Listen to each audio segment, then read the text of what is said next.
Okay, I'm just waiting to see if this has actually gone live. Can you hear me yet? Because I'm looking at the YouTube page and I don't see the video.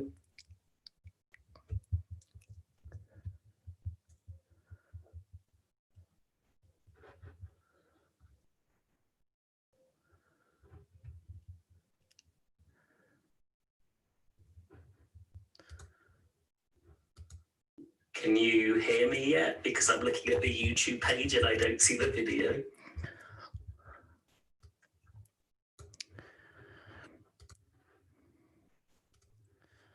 Okay, brilliant. So it looks like it's working, so forgive my awkward face. Hi everyone, I'm Olly and I'm the founder of Roast My Landing Page and a digital marketing expert based in London. And today I'm launching or starting the first ever live roast marathon. So thank you to the amazing people at Indie Hackers, particularly Rosie, for working with me on this.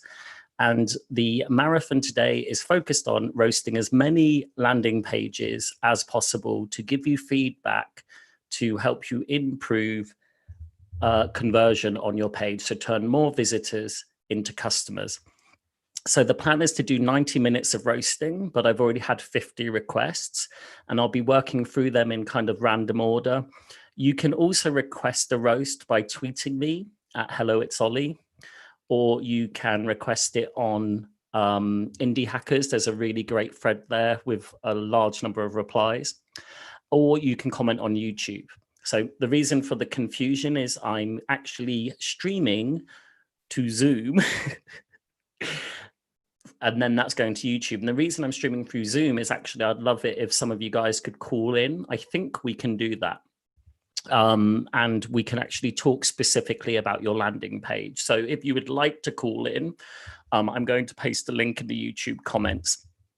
It is going to be a bit rough around the edges at first because I haven't got a clue what I'm doing, but I hope you guys can enjoy some good energy. I'm going to go for as long as I can to roast as many pages. My agreed window is 90 minutes, but if there's one thing I know, it's like once I'm up on stage, I don't like to get off.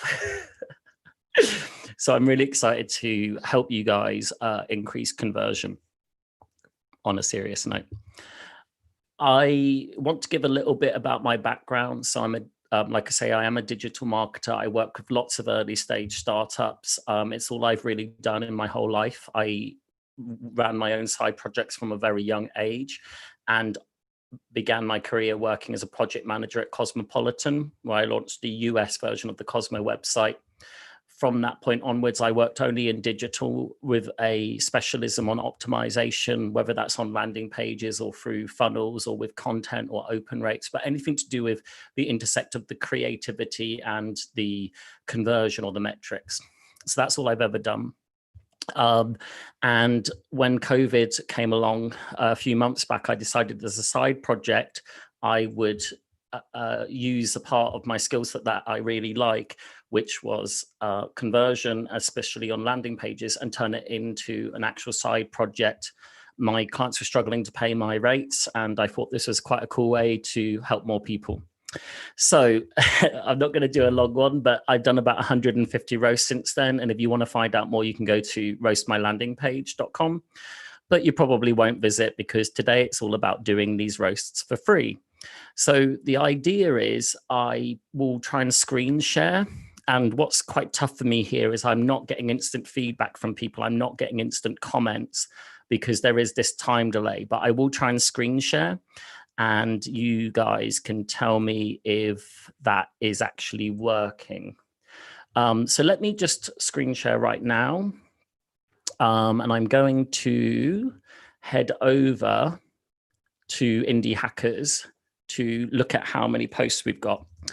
I am meant to be tweeting on Indie Hackers as well, but just let me do one thing at a time, right?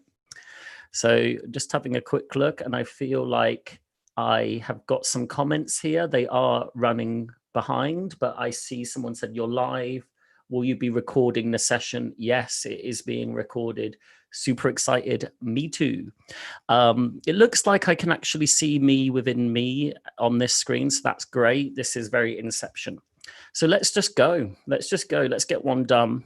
So how many requests have we got now? 60. Rosie, the amazing Rosie, I'm going to try and get my tweets out, but if not, because of my passion for founders and landing pages, I didn't get to it. So, okay, well, the first one was someone asking about my credibility, and I think I talked you through that a little bit, but it was nice to be held to account. Let's go through to the first one. I am going to pick at random, but for now, let's just go. Can you let me know if you can see this first site? It's called Scrape Owl. And the persona is a developer working on data scraping projects, e-commerce sites looking to scrape prices, any other type of business looking to scrape any type of data, or those who already do scraping but find it difficult to maintain Chrome instances or proxies. I'd love to see your roast on the site. So by the way, if you have commented here with a request for a roast, awesome. If you've given me a 1 or 2 word persona, it's going to make it really difficult. And that's because when we go back to basics, landing page conversion is about the ability to engage the buyer persona and draw them through your website.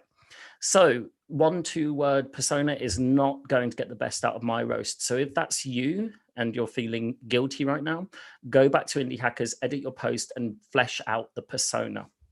Before I even look at this website, I can tell you right now that for an indie hacker project, this is too broad a persona. The reason is you are trying to appeal to early users, and the more narrow you can be, the more likely you're talking a language that engages them, excites them, and converts them. So when you say it's great for everybody, my mind is immediately saying, no, it isn't, not yet. At the moment, it's great for a certain type of person in a certain type of industry with a certain type of budget. So always, always, always start narrower. And if you have to make it work for multiple industries, have separate landing pages and have separate personas. Please, please, please don't try and do a catch-all product and wonder why conversion isn't working. In the early stages, you've got really limited budgets too. So you can't really afford to be targeting all different subsets of people. You need to be focused both with your marketing time and your marketing budgets. I'm just going to look one more time on YouTube to see if this is coming through. So yes, I will try and get to all of them. If you're here and you're watching, just maybe put a comment. I would really like to get some feedback on what I'm doing. And I'm free to answer any questions. We're 8 minutes in, so let's definitely get on to the first one. I will do everyone. Okay, so Scrape Owl, web data extraction API. Try our extraction API, and there's a visual. Select the elements you need from any web page, and our API does the heavy lifting to extract and return the data you need. Then what we've got here is the use cases and actually a real live example, okay, that a demo that I can use. And then details of the API and frequently asked questions. Okay, cool.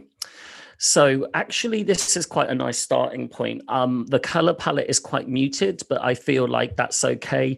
And you have got a time-sensitive offer. These can help drive conversion.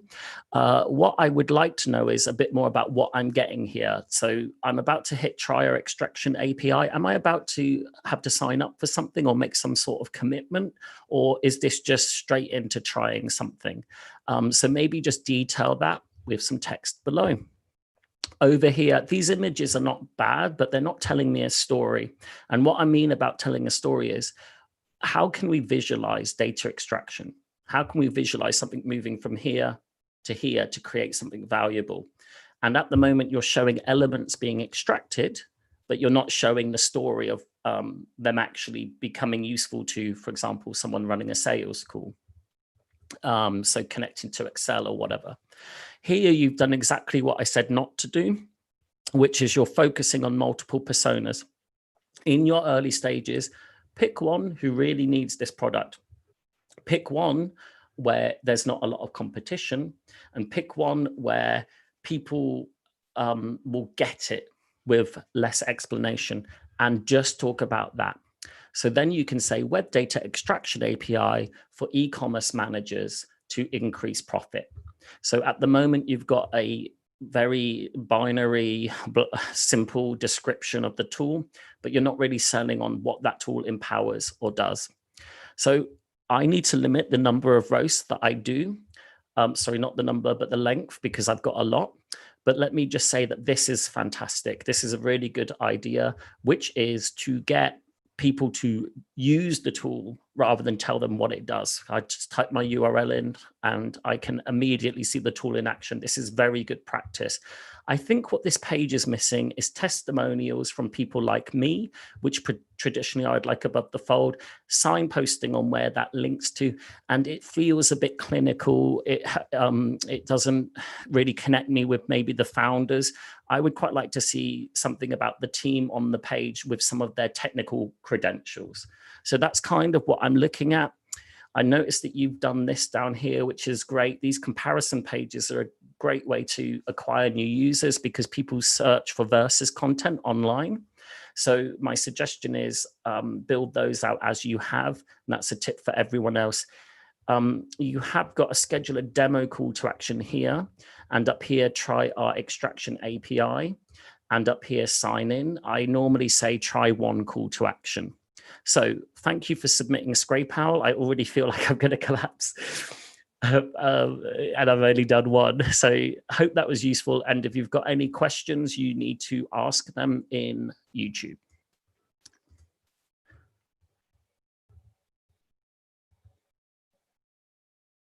Yes, there's going to be a recording. I'm pretty sure it goes straight to a recording anyway. Did everyone see that first roast? I'd love to hear your feedback whilst I start to look for the next one. So let's just say that I am picking them at random, but at the moment I'm doing them sequentially. Meantime, I'm also going to have a quick look on Twitter because I saw that I got some app mentions. Actually, I'll do that on my phone. Oh, great.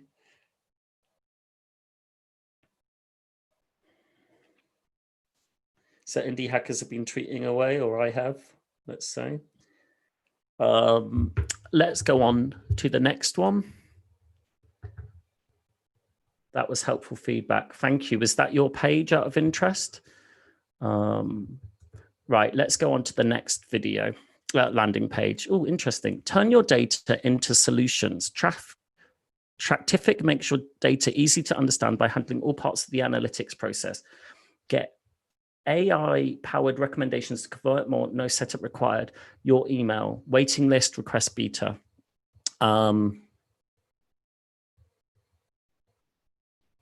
Dundermafend. Yeah, okay, let me just say that, first of all, I don't even need to go that much further. I don't get it just from your headline. What do you actually do? Turn what data into what solutions?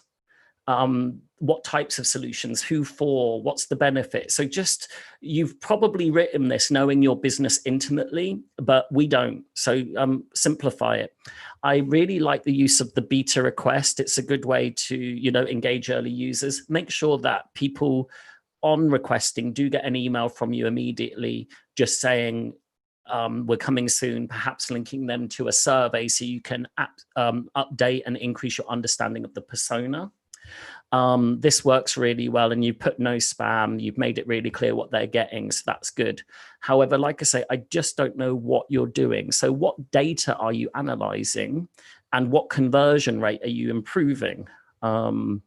Is that content marketing conversion to lead? Let's make it nice and simple for people.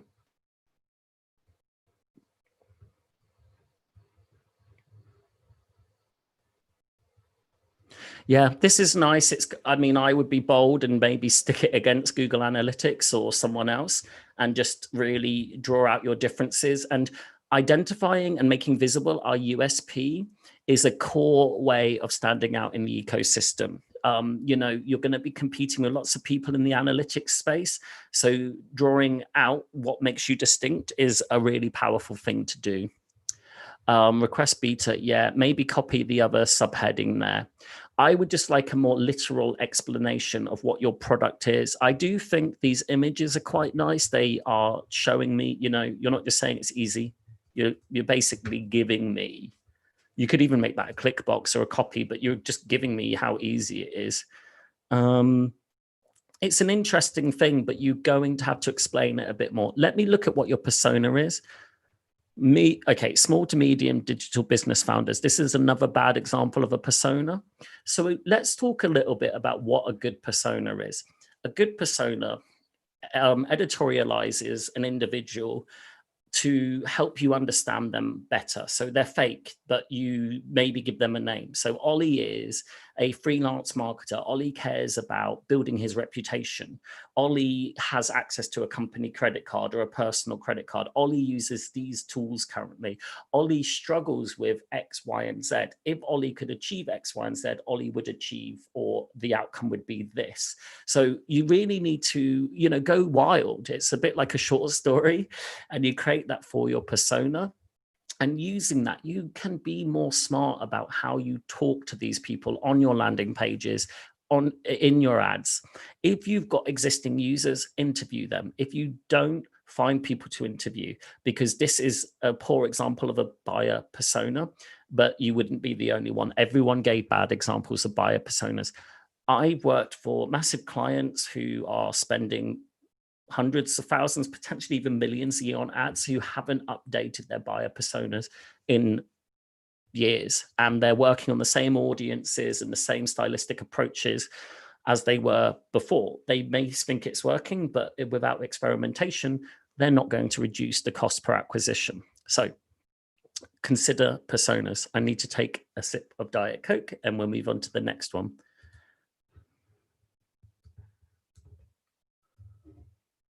Yeah, that's great. Thank you to the person sharing some notes. That's amazing. Hello to the people watching. And I will be going forevermore.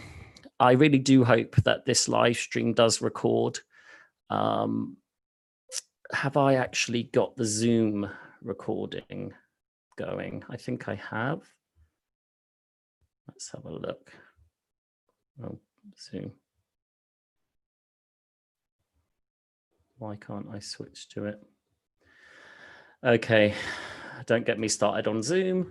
Let's get back to the fun stuff. I'm going to review another landing page.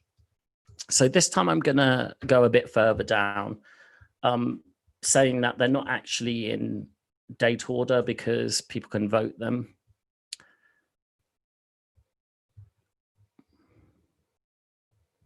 Okay, am I familiar with this product? I feel like I've heard the name. Okay, buyer persona, devs who want to build their minimum viable product faster, DivJoy. So let's just explore that persona. First of all, what type of code? Is it no code? What are their challenges? What other tools would they use to achieve their objective? What are the types of doubts they might have over a product in this space? What uniquely do they need or prioritize personally? But now let's go and have a look at your landing page. And I do have some guides on my blog and elsewhere that basically tell you how to do a buyer persona, but Googling it takes a few seconds too. So DivJoy, well, it's visually great. DivJoy, the React code base generator. Use our easy web-based tool to create the perfect code base for your next project, blah, blah, blah. That's nice. Choose your stack. Okay. Choose your template. Yep. Buy once. Interesting. Interesting. Right. I love it. So this is a really beautifully executed landing page, first of all, in terms of the look and feel. I like that you've used this code base quantification here. Quantification is a really great way of persuading people of your credibility or demonstrating it. I feel like an image up here might not look nice, but might help me understand this a bit better. As I went through, I understood it a lot more because it was a 1, 2, 3 step process. But we're working on the assumption that people would even read on. And a large number of people will not pass this point. So the fact that I kind of had to go to choose my stack and understand that, and then have to go to choose my template, and then go down to this section and the payment, means that it's sequential. I'm not getting the holistic bigger picture potentially straight away. One thing you could do is just have the demo right near the top and just overlay the fact that you would set up the stack for it as well, so that I kind of get it. Okay, it's templates meets tech stack. But this is a really great product. $99, that's interesting. Having that right there is interesting. I would say it's great to embed on the page. One of the reasons is we just simply reduce a click. You know, if you had a pay page, you would reduce the click. What I'm interested in is how this converts, because it's kind of an impulse buy, because the pricing is just there and it's ready to go. Things we can do with this type of purchase are discount offers, affiliate schemes to get people to refer you if they currently enjoy the product. And the discount offer should be time sensitive, and also consider that some people will visit and then come back. So with a product like this, I would use an exit intent form. And what I would love to do is understand, did people leave the site but with the intention of coming back? And when they go to exit, it pops up and it says, why did you decide not to buy today? You don't have to leave that on permanently, but just enough to build up some qualitative data to inform what you're doing. These templates are really nice to look at. How do I load them? Okay, great. So I just click. Interesting. So this is a builder. So maybe even a screen grab or an illustrated version, an abstraction of this would look nice on the homepage to explain how that translates. So it looks like these are for self-hosted services, or yeah, okay. So this is for technical founders. Let me just go back to your persona. Yeah, cool. So it's all the grunt work done for you. You could quantify that, you know. We before using DivJoy, life is like this: sign up to 8 different services, build out your wireframe, build out your landing page. With DivJoy, it's like this, the kind of nice comparison there. So that's something to consider. I really like this landing page. I would just be iterating on it a lot to find out what works, on the assumption you have enough traffic through it to make that worthwhile. Focus on benefits here. I mean, there's lots of debate over whether you should or shouldn't, but like saving yourself time, yeah, maybe quantify it. Save yourself 50 hours per project. Maintain technical integrity, you know, that's more like the benefit, which is what high quality code is. Don't worry about the risk, you know, we've got you've got a money back guarantee.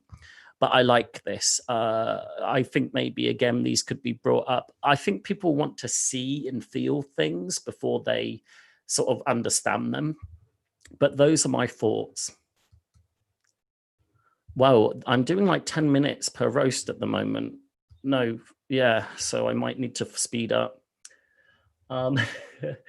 If you've just joined, I am Olly. I'm roasting landing pages in partnership with Indie Hackers, and I'm checking my Wi-Fi because it says that my stream is slow. Please do comment in the live chat if you have a landing page. I'm also going on Indie Hackers to pick them up, and I would really love it if you could give me a thumbs up in the chat if there's a useful piece of advice. I really do prefer to get some feedback. It helps me, keeps me motivated. Right, let's keep going. I need to speed up because at this rate, I'm going to be here for 1.5 years. Right, let's go on to the next one. I'm looking for people that took the time to do a bit of, you know, a little bit of a persona. This person didn't, but I'm like that he said no mercy. Okay, so the buyer persona is web developers, and the URL is jbtemplates.com.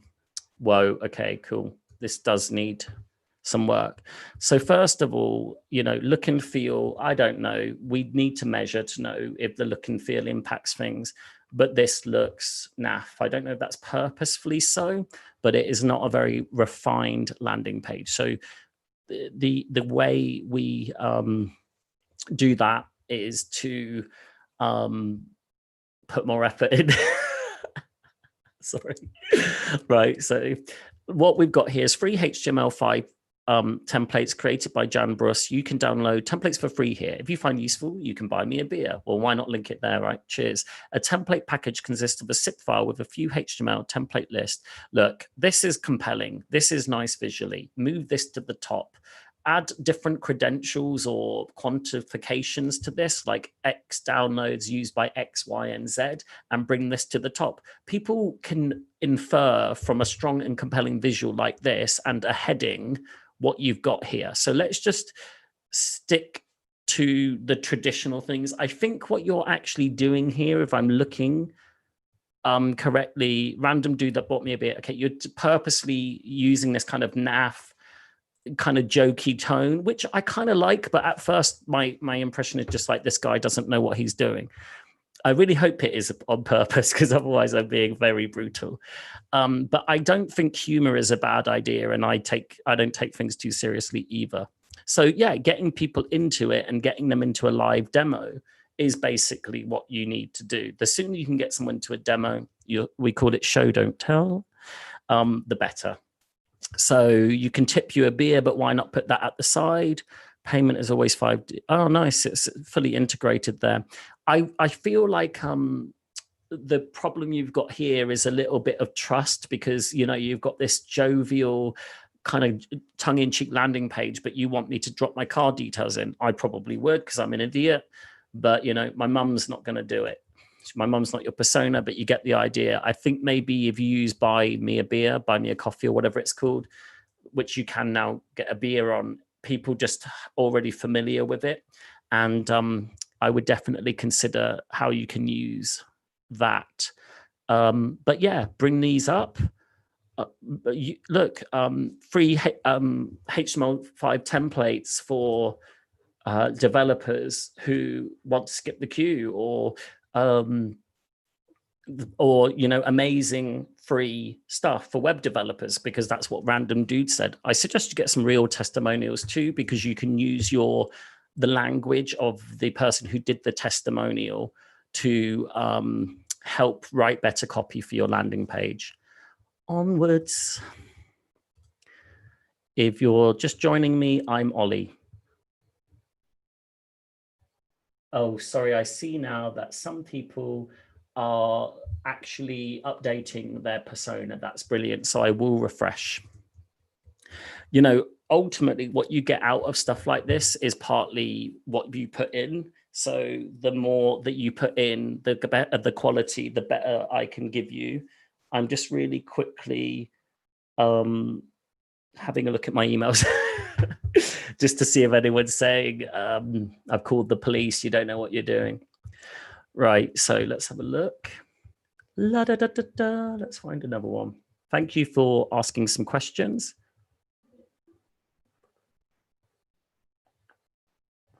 Okay, right, fine. This is awesome, Olly. We're just about to start work on version 3 of our landing page in preparation for launch, whereas currently it's to collect waitlist subscribers. We would love some expert input and roasting.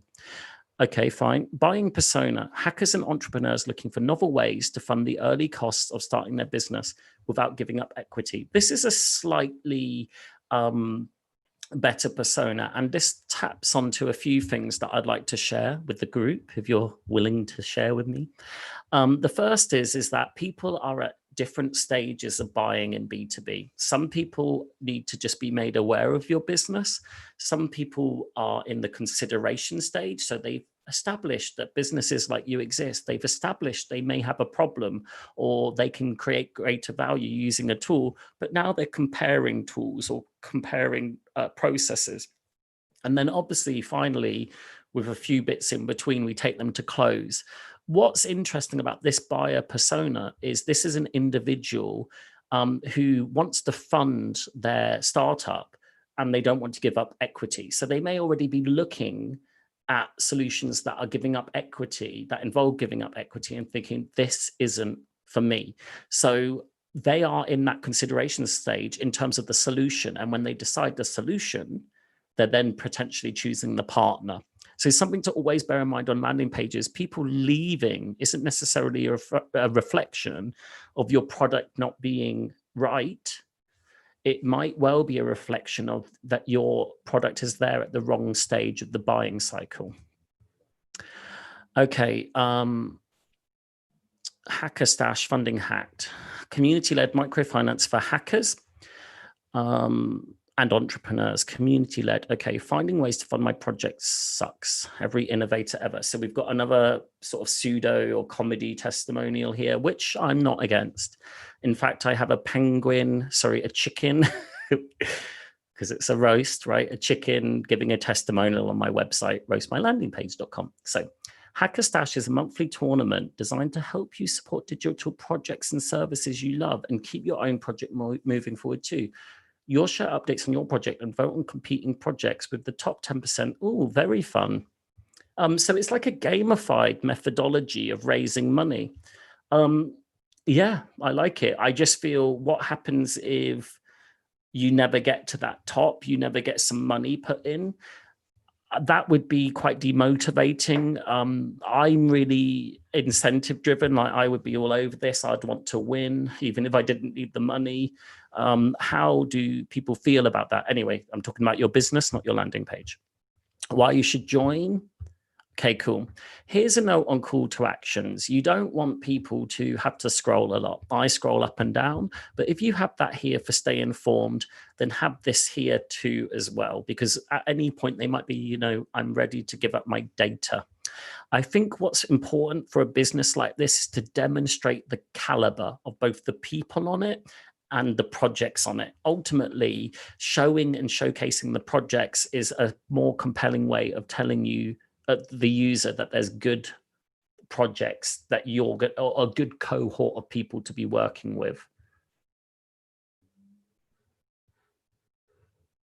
I think what you've also got here is accountability. So it's interesting, not everyone needs that funding. So maybe your persona is only someone who needs funding, but then if I'm in a group with 100 people and only 10% get funding, I'm not quite sure that works. So I don't know if maybe you need to explore that a bit more deeply, how funding works versus accountability versus community.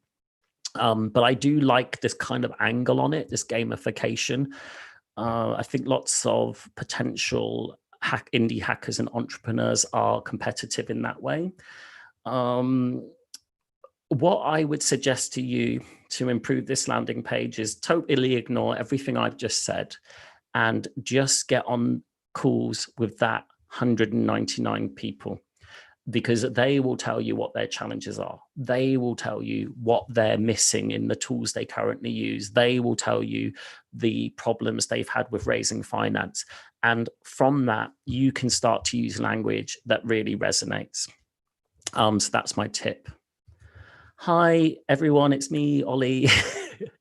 I'm from roastmylandingpage.com, and today I'm live roasting in partnership with the amazing indie hackers as many indie maker or hacker landing pages as possible.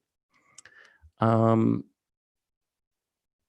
me quickly go back to the live stream. Please do feel free to add extra comments. You're all quite quiet. But I'm really keen to hear what everyone has to say.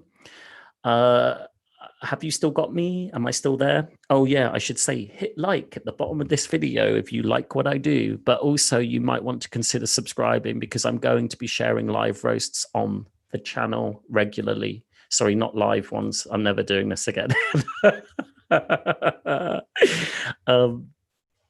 Okay, next one. Hi, Oliver. We just spent 3 weeks working on V2 of our landing page. We would most definitely appreciate your roast, packbrand.co. And our persona is Etsy sellers, subscription box shippers, product company who sells physical goods. So just on this person and the previous person, it's really good to hear people talking about V2s, V3s. A landing page is not something you should be updating once a year. It's something you should have, first of all, multiple of for different personas, different side of your marketplace and different search terms. So that's one thing. And second is you should be constantly refining it as your business and your positioning evolves. I can tell that when a startup's not on top of things, when their landing page hasn't changed for 6 months, or it's really converting, right? So it's really nice to hear of people iterating on their landing pages. Let's go. So this is packaging for sellers, SMEs, I guess. So professional packaging without hiring designers. Okay, this is awesome. So this is about designing the packaging to look premium.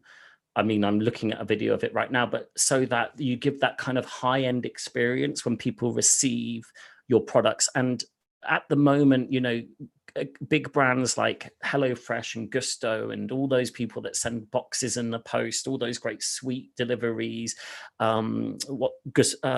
Graze.com, they've got this beautiful packaging, and you get something from someone on eBay or Etsy, and sometimes it just turns up in a padded envelope. So I'm assuming what you're trying to do is democratize the process of design work for packaging, which I love. And I think it's basically Canva for packaging, but I do think there's very specific needs with packaging that Canva can't answer quite well. So brand focused packaging for any product, whether you are launching a new Kickstarter project or handcraft on Etsy. Well, look, it's a beautiful landing page and it's a great product. I don't know if I need to dig into the landing page here. I think what I would tell you is that there's some really good marketing opportunities for a business like this. So if you're not aware, you can, well, there's a bunch of things. So first of all, maybe find people who target Etsy sellers with their Etsy products. So it's a bit meta, but people who already target Etsy sellers, and give them your packaging for free, but in return for having Pack brand listed on it. Because as your business grows, you'll have your logo, but maybe it's slightly bigger on that packaging. Maybe use paid advertising to generate an audience of people that like sorry, not Etsy, but like Etsy advice pages. So not for people who like Etsy, but more like Etsy sellers. And also for people who follow accounts related to setting up a Shopify store, setting up an Etsy store. I think gifting and yeah, basically gifting with influencers, you know, a few hundred units is a great way. In return, hopefully they could do a tweet about you if they're people who talk about the nature of running an Etsy business. I think this is one of the strongest animations that I've seen in the, well, in a while, because it really just tells the whole story. It's not a video. Well, it is a video, but I mean, it's embedded and it just plays, and it's just showing that whole user experience. Just make sure you've got that strong call to action. Maybe you could do this sort of no credit card free. Okay, nice. Okay, early access. So maybe just put that, you know, here. But it's good to find intent. I really like what you're doing. I'm just looking for other things. Maybe just I want to see a package. I just want to see a photo of a package, you know? If these are really your customers already, bring them up. And if you've got testimonials, bring them up. Potentially it's quite a heavy landing page, and that might distract from the core call to action, but I don't think so. I think the language is being used to increase conversion rather than push people down different routes. So well done. Well done. And if you're watching, this is a good example of a landing page. You can maybe just make those consistent, the call to actions.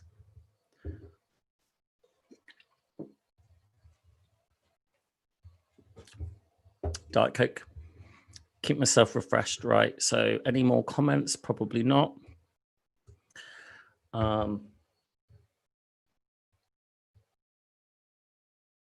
Oh, good question. Okay, so James, pack brand is very cool indeed. Looking very nice looking page. Is the persona clear on the site, the language used? Yeah, one way you could do that, let me come off this screen just because it goes in Inception-y. One way you can do that is basically just show who you play nice with. So a couple of things that I think about packaging is like, are they letterbox friendly, but also are they suitable for things I sell here, here, here, and here? So maybe just say ideal for sellers on Etsy, eBay, and you can put their logos there, and people quickly go, "Oh, cool, it's ideal for me." So, I mean, that's how people read these pages. You tell me it's ideal for me, most people are going to say, "Oh, it's ideal for me."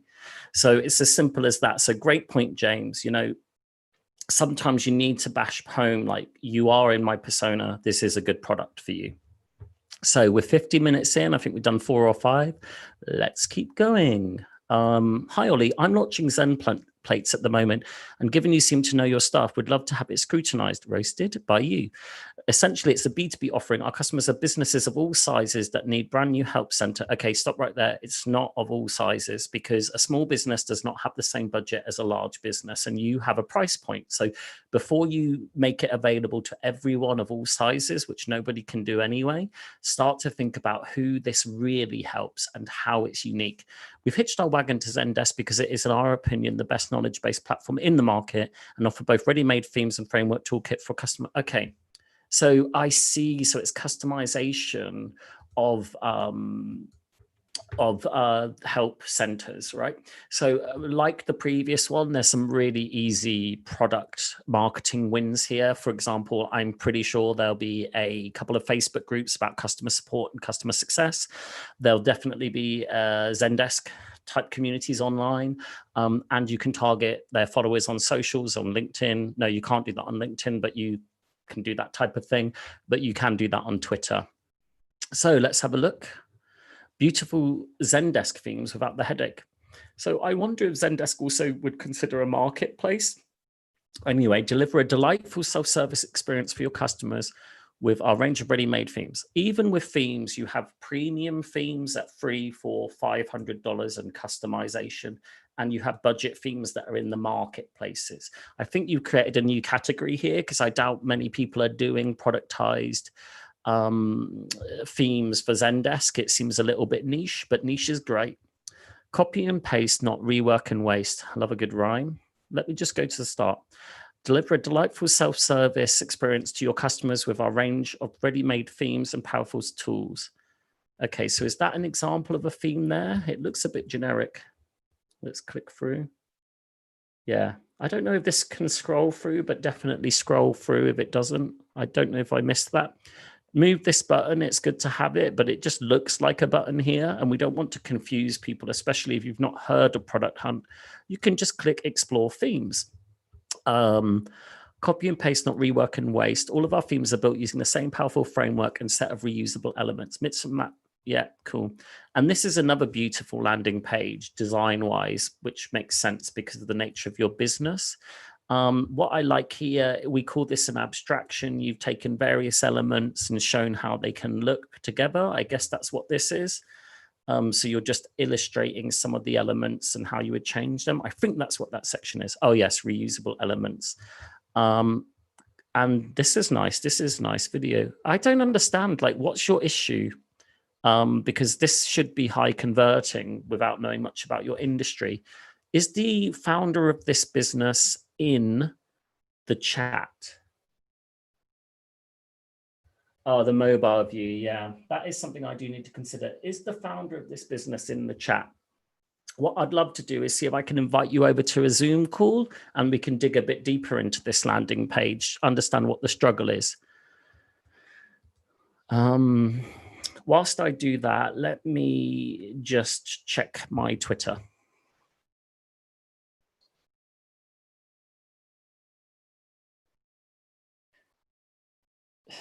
Okay.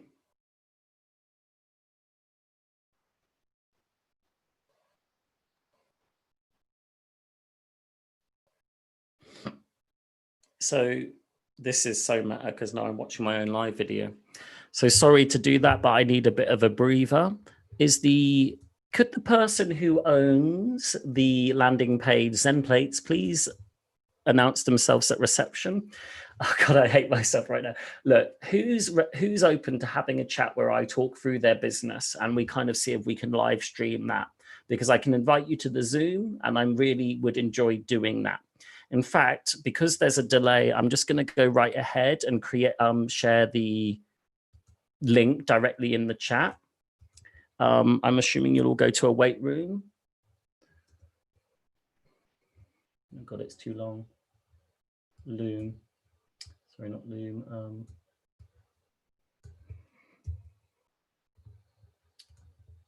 Zoom. So if you would like to chat to me live with me going through your landing page, please click that and we'll go to your landing page live on the stream. Oh, I am still screen sharing. And after that, what I would really appreciate is if anyone would be happy to tweet just saying, check out Hello, it's Olly. He's doing a live stream. In fact, I don't even think I've tweeted that. Let me do that. Meanwhile, I'll wait for someone to come and join the room. Participants too. Okay, one moment. Let me just do my tweet. And then in you come, and we're going to do a live roast. Feels like the future, this, doesn't it? Apart from the 30-second delay.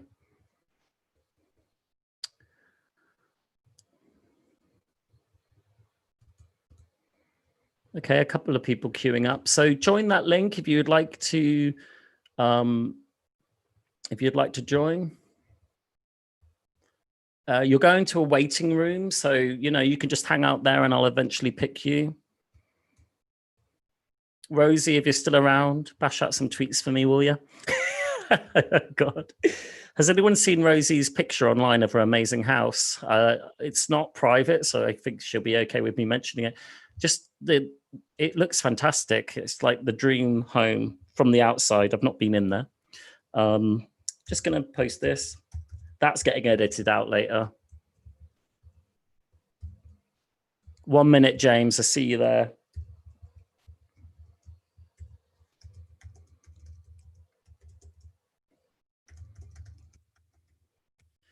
Yeah, I wish I hadn't fired my VA. Well, he actually quit on me, but would have been great to have someone do these.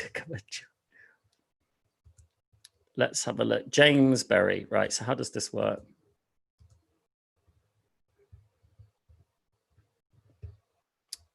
Hello?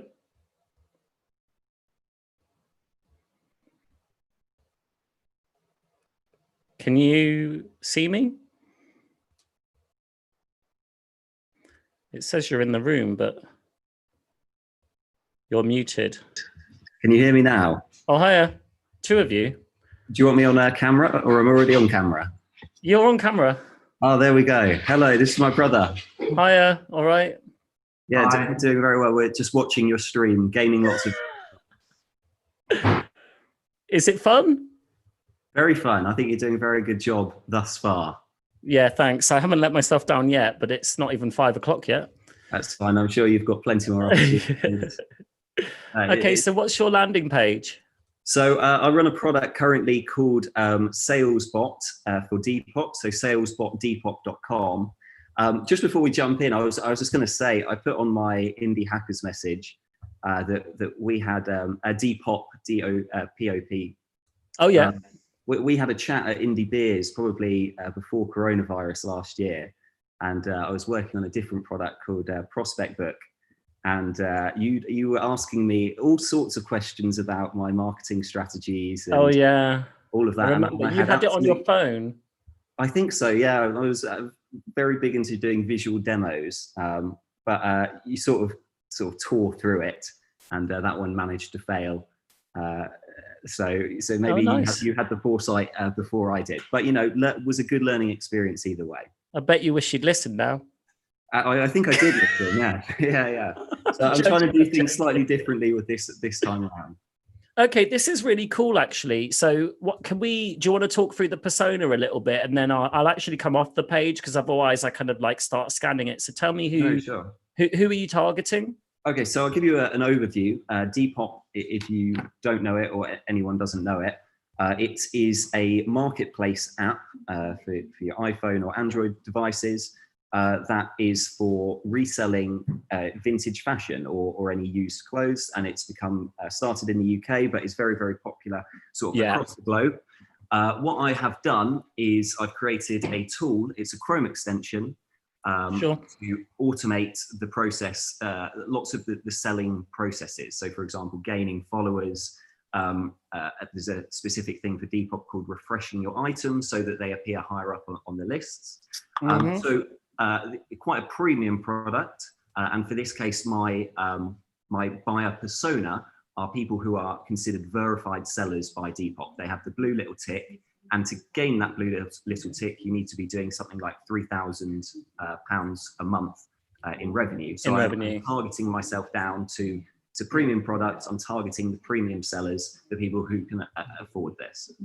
Yeah, interesting. Okay, and I mean, I know a little bit about Depop, but obviously the person who buys on there and the person who sells aren't necessarily the same, but I do get a sense that it's kind of a very like community where everyone kind of has a little bit of a stab, because I think you can just sell one or two items, right? But sure. What is the buyer like? So, as in your buyer, as in the person that would buy your tool who is selling on Depop? Are they traditionally a bit older than the average age of people on Depop, for example? So yeah, we've got quite a lot of users now. In terms of people who are paying, how we ramped it up is we started as a sort of a free product, and then have sort of increased the price as time's gone on. I would say our ideal customer is one of these verified sellers who are obviously a bit older than, I think there's generally lots of kids who are not, so to speak, but you know, sort of like 16 to 21 sort of age that are buying and selling lots of clothes there. But we have lots of vintage clothing stores, so real places in the world that have got their own stores, say in the Camden markets, or even lots of places in Latvia, weirdly, who are just trying to sell their clothes, not only out of their vintage stores, but online as well. So I'd say we've got quite a lot of those. Other than that, it's people who are trying to turn sort of a side hustle into a full-time job.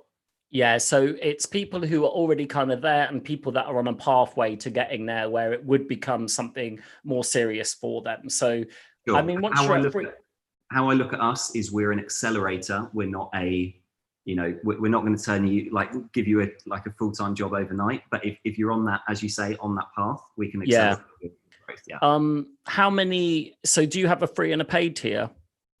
So we do not anymore. It is we do a 12-hour free period free to use. We then knock onto a 7-day trial, and from then on it charges at £75 a month. Okay, yeah. So it's relatively expensive, but I mean, I guess it saves them a ton of time. How and gets them more money. How many paying users? So I think we're about 90 paying users. They're not all at the £75, just due to how that we've ramped it up over a period of time. Yeah. Okay, interesting. So how many people are visiting the landing page roughly in a week? New users. Fantastic question. If you bear with me, I'm going to grab a Google Analytics and I'll give you some real figures to play with. I've got a feeling it's maybe 500. I don't know. It has started ramping up more recently because I've been focusing on sort of winning this Depop bot sort of Google search term. So we're now winning. Nice. Okay. So there's other people doing this, is there? Sure. There's a couple of different products. I'm obviously biased, but I do think we have the best one. I receive emails frequently that say, look, I've tried all these other ones, and they're slightly less expensive than us, but we're running the best product. So, if you've got over a few hundred visitors, that's interesting. You know, that's enough to kind of run some tests. That's kind of what I wanted to establish from those visitors. The last 7 days, we've got 977 unique. And do you know how to, are you tracking that segmented by new visits and conversion or not? Not tracking conversion. Probably this is something I need to learn is sort of landing page conversion tracking. Anything other than just slapping Google Analytics on, I'm pretty thin on. Yeah, so there's a few tools that you can use. One's called Heap. It's a bit more enterprise, and one's Hotjar. You drop a little snippet in and you can really quickly build funnel visualizations. Personally, I don't like Google Analytics for event tracking because I find it like overwhelming. I just find other tools a lot simpler. You can just segment new users, new visitors, even by their source on Heap. And you can basically track, like, did they visit this page? Did they click this button? Did they visit the page that then comes after that button click? And from that, did they then, you know, go on and do whatever else? And it will just give you a visualization and it will show people dropping off throughout the funnel. Okay, I mean, basically, if you've got like a few hundred visits a week, we need to be working hard to convert those to get more people paying, because that's a sizable number, right? Sure, you're absolutely right. It is a number, and I don't know what my conversion rate is now, but I'm sure adding only a few more percent will make a massive. Oh yeah, but to be honest, like if you haven't ever refined it, there'll be low hanging fruit. If it's really refined, then it's a bit tougher, and you might only see a 50% uplift. But at scale, that's obviously worth a ton of money. The other thing to remember is I imagine a lot of your traffic comes from word of mouth, like existing people referring, because you said that people love your product. Sure, I can't again give you numbers on that. The only thing I would say on this is that as we're at sort of a premium product and all of that, and we're aiming for these sellers, and we're not, we're getting lots of, you know, as you say, the smaller people who are just trying to sell a few things here and there, like, you know, the odd close. We're not a tool for them. Sure. So I do get lots of people who come through and take the trials and just cancel immediately as well. Okay. So I'm not sure exactly what my numbers are. So, yeah, a good thing, again, the reason I'm not even looking at the landing page yet is because there's a lot you can do just from kind of like very basic knowledge of what's happening in the business. So a really good tip, which I did do earlier, but would be to make sure you understand why people aren't converting by having an exit intent, because we want to be able to quantify like how many people are just not converting because, you know, basically they're not going to pay 75 quid, but they are going to pay 25 quid, right? So this is like a modal pop-up or something, right? Yeah, but you've got a free trial. So I don't know if your email does do a sequence afterwards that basically says, hey, I'm the founder. I just wanted to check in and ask why you decided not to upgrade. Yeah, that's something I've not implemented yet. Cool. So someone on one of my courses suggested something quite cool today, which was like doing a Loom video for 50 people, a really short one, but personalized, saying, hey, you know, I'm the founder, James, I created this tool.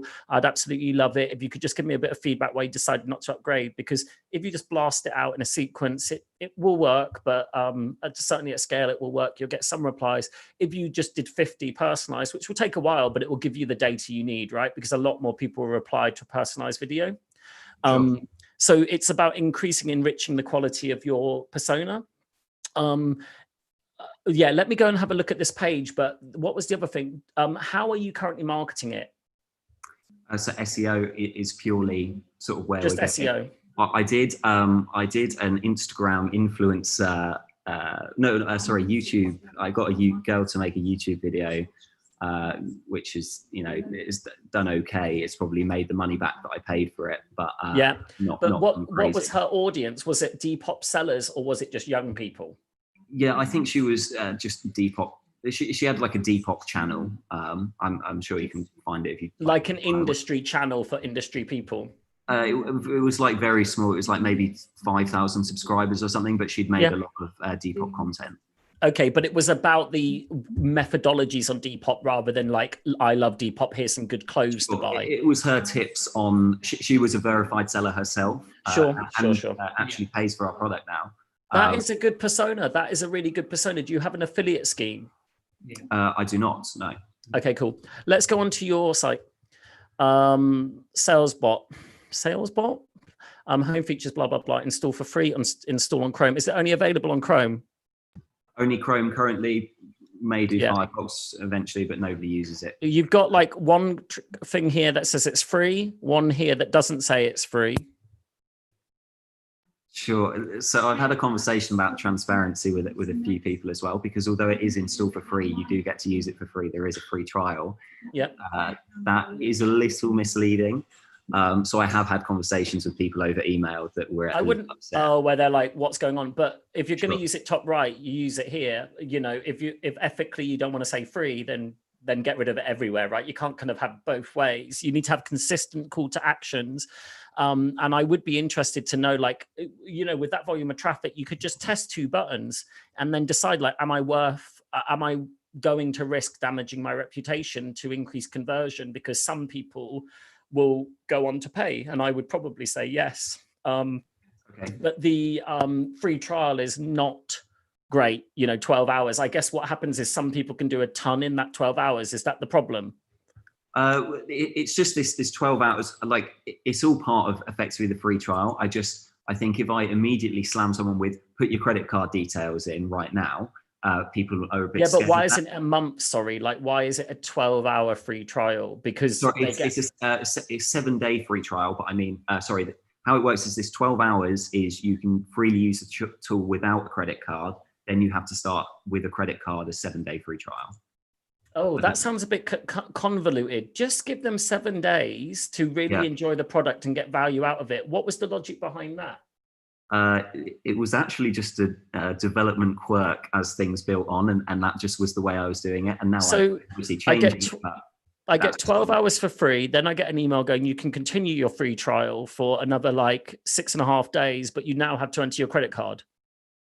Yeah, when you say it like that, it is funky to say the least. Yeah, I remember you a lot now.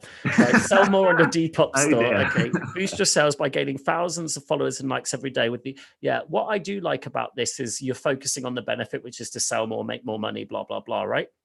Yeah. What's your opinion on it? Earlier you said pain points are good to have as sort of your big like hero message. What's your opinion on sort of either or? Look, some people say focus on the problem. Some people say focus on the benefit. Some people say just be really literal and explicit. What you're saying is if you use our tool, you'll make more money. Or you'll sell more. And I think that's right, because I don't think there's a big leap of faith, a big disparity between knowing what you do and knowing that it will make more money. It's not like a tenuous connection, right? Sure. So I think it's actually quite good. Sell more on your store, and how the method we do that is by helping you grow your followers and likes more quickly. So that works to me. I would probably, again, I would just have a testimonial here. I always recommend a testimonial above the fold near the call to action. You can take a clip from that girl, the one that you used on YouTube, and repurpose it as a testimonial. And I like this video on the right. I think it actually tells the story through an animation. I mean, what's actually happening in this? Maybe it doesn't. Is this the bot doing these things? This is you clicking around. I mean, probably when you see a screenshot of the actual thing, it's just, little Chrome extension sits on the right. I'm just demoing some of the features. Yeah, but is this what this bot would be doing? Would you be able to watch it do this? Because this looks really slow and like a human being doing it slowly. That is a human being clicking the buttons. So are you demonstrating like what it's like without Sales Bot as your main image? So this, what you see just there is my little tool that sits on, if you find a screenshot, I think on that page, it might explain it a little better. Maybe, so for example. Is this in the browser doing it automatically? Exactly that, yeah. Right, it doesn't look like that to me. It looks like there's a person there who is basically, you're just showing the existing flow of someone following and messaging, because it doesn't look quicker. So yeah, this is a brand new thing that sits top right corner and then gives you the ability to use all of these automation tools. Yeah, but they don't get it because they're looking at that and what they're seeing is what they would see if they were doing it, right? Okay. Like this to me looks like I'm on, I don't know. Is this similar? No, I know what you mean. It's like it looks like a sort of like you play RuneScape and you get one of those auto clickers that will move around and click. Yeah, I mean, is this actually what Depop's interface looks like, or totally different? That is not Depop's. That's my interface. Okay. So this is actually like showing you. Yeah, just make it really clear. Just put an arrow to it, or show it in the top of the browser, or just something like above it that says "Sales Bot in action." Okay, for sure. And, you know, a couple of arrows going, you know, sends messages, auto follows, just because otherwise it's a bit like, is that me doing that? Because that doesn't feel like something a bot does, right? A bot does these things without the movement on the page. I mean, maybe the way the bot technically works is it does kind of do it through the page so they can't identify it as a bot, but the user just needs to see that it's automated. Depop bot to increase your say. Okay, yeah, so get the testimonial here. 0 to 1,000 followers in 8 hours, how I did it. Try this, how I increased how I got 1,000 followers in 8 hours. I just don't, this language doesn't flow, but maybe also use a picture or something like a visual of an image of 1,000 followers, a screen grab of the app to just bring that to life. And you could use logos of some of the stores using it. Okay. If they're happy, I don't know. Auto follow and unfollow, bulk messaging, refresh your listings. Yeah, I really hate these headings, the green and the red. I traditionally don't really care about design, but they're horrible. And it would be quite nice if you actually had illustrations here to sort of show each point. Okay. Again, one good thing you could do here is quantify stuff a little bit, right? So rather than auto follow and unfollow, it could be you know, add up to 50 followers a week. We'll auto follow and unfollow 100 accounts for you, which leads to up to 50 new followers on average. So much more like quantified. Why would you waste your time and efforts performing the same repetitive? So what are they doing regularly? Like sending a bunch of messages like, do you want this? Do you want that? So yeah, so basically the idea here is that you can't actually use Depop on the web currently. It's app only, so you have to go in and what lots of sellers are doing is they're just going and like spending hours clicking follow, unfollow everyone, copy paste message from your notes, in out, all of that. So what we're doing is we're just putting a sort of consolidated one place. You put your message in, you press the button, and it's gone. Why do you have to message a ton of people on Depop? So for example, a big sales tactic there is, say you're having a sale. So for this 24-hour period, you've got 20% off all of your items, then you can send a message to everybody who follows you saying, look guys, we've got 20%. So you're basically spamming. Cool. Right. So what we need to do here, right? The danger of it, yeah. Well, yeah, but they're going to do it either way, right? So a really strong visual here would be the before and after, like literally a video of someone doing that. Okay. You know, I don't know if you can actually see me, but doing that, and then someone on the right just showing the app in action, and it's like 10 minutes to DM people, or 1 minute through SalesBot. Brilliant. Or 30 seconds through SalesBot, very much. And to be honest, you could even, if you found the right designer, design that whole before and after as one visual, and that could be your whole ad. You know, like, because if you get that compelling feature articulated just in a visual, people will get it from that picture, and that will convert incredibly well. But what I would say is content marketing could work really well for you. I don't know if you've tried much content marketing. I think this is my first one, this series of that. Exactly. So think of this, how to get 1,000 new followers in 12 hours on Depop, how to message 100 people in 2 minutes on Depop, how this Depop person increased their sales by 1,000%. And as you go through the story, you gracefully sell in the features. Sure. You could also do interviews with really known people on the platform and then say, well, how did you build it? And get them to say, well, you know, there was a lot of like thumb fiddling and back and forth, and, you know, and then say, oh, so did you use a tool like ours? And then say, yeah, but they're rubbish or whatever. This is too wordy here. People aren't really going to scan that. Or they're going to scan it and skip it. So maybe just get to the important benefits-based points here. And again, so what is this image here? Is that actually the app this time? That's a picture of Depop in the background, and that's my extension that sits on top of it on the top right corner. In the browser? Yeah, a Chrome browser, yeah. Yeah, I think just show the top of the browser on it and show it coming down from the browser so that the two kind of live in a much more clear. To me, it just looks like a bastardized version of a Depop page. No, yeah, I can see that for sure. Okay, cool. And again, keep this nice and short. But I guess what you're doing here is just continuing to sell the core USPs bit by bit, right? Yeah, I think that's fair. Sells more information. Yeah, I actually think maybe bloody hell. Okay, I was going to say it's getting a bit long. Why did you continue extending So I had a chat. One of the indie London meetups was a chap. I can't remember his name. That's so bad of me. But there was a chap who made lots of email marketing businesses, and his advice is the longer you make the landing page, the higher your conversion rates get. So he's just like, make it like a full-on story, and you can continue scrolling, you can get more conversions. Can't believe you listened to that when you weren't even measuring conversion. You're like, that's going to work. I don't know. It's something I heard probably 2.5 years ago now, and for everything I now build, it's just a bit inbuilt thing within me where I just make it as long as possible. Okay, so it's maybe wrong. Here's what I would say. I've heard that. I've also heard short pages work. I've heard changing the keywords based on what they search works. I've heard so many different things. What I know works when you've got volume is testing. So why not just split it across 2 different landing pages and compare? You're absolutely right. And I mean, honestly, what I would be doing, I think if you got that image on the right, working powerfully, really clear what's happening, just explicitly clear, like anyone can come along and be like, I get it. That's from the browser. He's opened the page and that's running on top, and it's being me, it's doing me. So you could even change the handle to like a picture of a bot, right? So it's really clear it's not a mouse. It's not something I'm manually doing. It's the bot that's doing it. I would just say that could be enough. You literally just need one call to action. Give them nothing else to do apart from install. Only one way to know, right? It's testing. Exactly.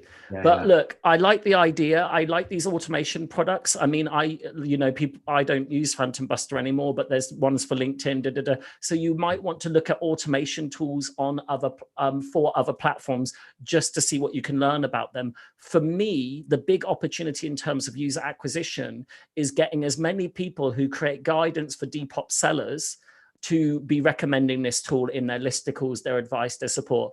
If you were able to target audiences of Depop sellers somewhere on some platform, I don't know if that's available on Facebook or Instagram in terms of targeting, or if there's like Depop Insider or something. Well, I've got lists of Depop like verified sellers, so approaching them is. Oh, okay. So are you doing outbound? That is the next step. Oh, bloody hell. You're one of those next step people, right? So how many hours do you have for marketing each week? I do. I'm currently running a full-time job. This is like, like after hours. Oh, yeah. You're moonlighting. So how many a week do you have for marketing? Currently, honestly, like other than writing a few content blogs, like 0. Yeah. Okay, cool. What about your brother? Is he helping out? No, he should be though, shouldn't he? He's listening in. So. Yeah, he just laughs in the background. He does this evening, yeah. Look, I actually think it's a nice idea. And if I was at your point, I'd be starting to investigate how I can scale up the amount of time. So a couple of ideas here, because you are generating revenue, is using some of these services where you can pay. There's an option for a VA, or there's an option for productized content writers. You don't want to pay someone like me who's really expensive on a daily rate. What you want is to know exactly what assets work for you and start making more of them. You need to start testing different channels. There's basically like 20 different channels for marketing, and it's not that hard to experiment on each of them in a lean way. So on my course, what I traditionally do is like each person suggests an experiment, runs it for a week, and then we review it and we say, should we continue or shouldn't we? So for example, if you've got a list of the top 200, 500 or 1,000 sellers, my suggestion would be go to the 5 of them, send an email, wait to see if you get any responses. If you get nothing, start again with a different subject. Do not spend 6 weeks doing this. Just do it after this call. Send your first 5, because by Monday, you'll know if that worked. And then by Wednesday, you'll know if your second email works. I've had clients do outreach who had put it off for months or even years, who within the first 20 emails were like, holy shit, this is going to be the best return on investment for our business ever. And I've had others where we spent hours and hours refining emails, hours, and not got any response. But until you test that channel, how would you know? If you've got a really big list, you can also do retargeting on Facebook, because you can upload those details to Facebook and then target ads to those people. really with your landing page, I'm just speculating because I don't know, which is what I do, because I don't know everyone's metrics, but you definitely need to know what's happening, because basically if you've already got a good few hundred, let's find out where they're coming from. What channels are currently working for you? Are they coming from search? Are they coming from referral? If you've got a large amount of advocacy, like word of mouth, let's implement a scheme, where we give people a 50 quid kickback or get a month for free for recommending someone. I don't know if that's happening, because I wonder if people see it as a competitive advantage having this tool, so they don't want to recommend other sellers onto it. Maybe they do, maybe they don't. Maybe it, again, would have to be tested. It's not something I could make a guess, but without actual hard data behind it, you can't really know. Your real challenge is deciding what you want to do in terms of your job versus your project. If it were me, because I'm not risk averse, you're risk averse because you would have given up by now. Most people would have if they were starting to see revenue like you are. I would have dropped everything to like double down on this one because it seems to have legs. Yeah, no, Olly, this advice is invaluable, and I mega appreciate it. Oh yeah, nice. So thank you very much for everything. Yeah. Are you off to like lock yourself in the dark room and like disagree? Yeah. No, well done. And I bet it must feel so different to that previous thing in terms of you're seeing that momentum, you're feeling it, and it's a bit nebulous, like you can't pin it down. But I would say that probably is like product market fit. You've made something that people kind of want. You're kind of getting that feeling, you're getting feedback, you're getting ideas. Just identify channels that work, double down on them. You do not need to do 100 different things. You just find something that really works for you. Keep doing it until you've made a ton of money. Okay, cool. Well, lovely to chat to you again. Olly, very, very kind. Thank you very much. Yeah, no worries. You're doing an awesome job. Thank you very much. Yeah, no worries. Take care, right? Soon, yeah? Bye. Bye. Oh, that was fun then. Welcome back. So there are a couple more people waiting, but I should probably go back to roasting. That was really fun. That's a smart guy there, but his previous idea just wasn't going anywhere. Right, so Kettle Fit. Okay, key buyer persona. Certified personal trainers who want to sell and distribute subscription training plans online. They typically have little to no tech dev background. They'll have a Squarespace or similar. They typically try to market through social media. Very interesting persona, particularly in lockdown, where a lot of these people have more time on their hands and they're exploring new technology for the first time. So my understanding of this type of personal trainer would be that they a lot of the relationship is done over WhatsApp. They're not really business minded. They're pretty happy if they've got enough clients. And really what you're trying to do is give them a suite of tools to empower them. I haven't even looked at your site yet, but this is my guess, to empower them to do a great to make more money, to execute the administration at a higher level. So let's have a look. Build your online training business. Great. Sell and deliver workout programs online for a beautiful storefront. So yeah, is the persona here someone who's actually going to is currently not able to do the in-person ones? Because you might want to say that. Anyway, a new way to deliver programs to your clients. Clients subscribe to your plans and receive your workout programs by email. More subscribers, more income. Your earning potential is no longer limited by time. So it's about scaling up you as an individual. Stop trading time for money. Engage and retain clients. Focus on training and building your client base. Reach clients anywhere. Okay, I think one of the issues immediately is a bit of a wall of text here. It's just visually overwhelming. I don't know where to focus my energy. The IA is poor. And another thing is there isn't really a product shop. Now, I get that you're in a beta phase. And again, you should use the little conversion sort of influencers. So you either try and reduce friction by saying it's free, or you increase desire by saying like there's 5,000 people waiting for early access, whatever happens to be true here. But generally, I don't get a sense of what's tangible. It's like you're talking a lot about a product that doesn't exist, when what you should be talking about is we really want people to try our early access platform. This looks like a hybrid landing page, which is half like your finalized landing page and half your beta landing page. And for me, I would probably separate them and just be like, we're really keen to talk to personal trainers, certified personal trainers, about increasing their revenue by selling online courses or programs online. I like this, but this is I'm not saying it's a limited window, because I do think more and more people have tried online courses. But I do think it's something you want to really aggressively reach out on right now. I know a lot of people are exploring this space. My yoga teacher moved all her lessons online, which was really interesting, and then started charging for them. So she did a few weeks free. I think here you need to get an understanding of where personal trainers learn about upskilling, where they learn about how technology can grow their business. And the big thing here is an education piece, because I just feel that a lot of personal trainers do not care that much. They kind of like the work-life balance. They're happy using WhatsApp. They're pretty simply minded in terms of their relationship with their client. So that is something to really consider.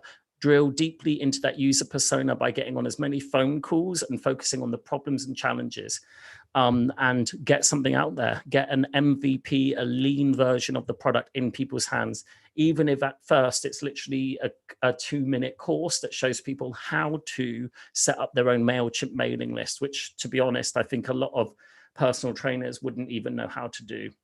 And just teach them the really real fundamentals of upskilling in terms of marketing themselves as a business. So that's my suggestion to you. It looks like maybe you do know what you're doing, but it's a generic image. It's the kind of generic language. It doesn't have a philosophy. It doesn't have a viewpoint yet. So start thinking about why your delivery is better than other attempts for people to market themselves. Like, for example, getting referrals for their existing clients. And just shorten down the copy to focus on your USPs and what makes your business unique. You could also start by focusing on a very particular market, a particular type of training, just to make this a little bit more niche, because it's going to be hard to engage under a catch-all.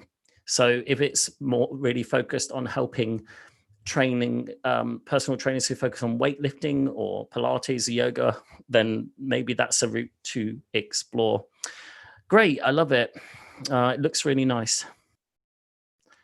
So, wow, I'm tired, and I haven't even done, no, I've done 90 minutes, okay. But I'm going to continue.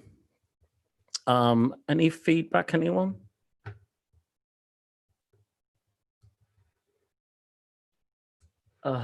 Yeah, it is chaotic at Indie Beers. So Indie Beers is an event in London that I sometimes attend.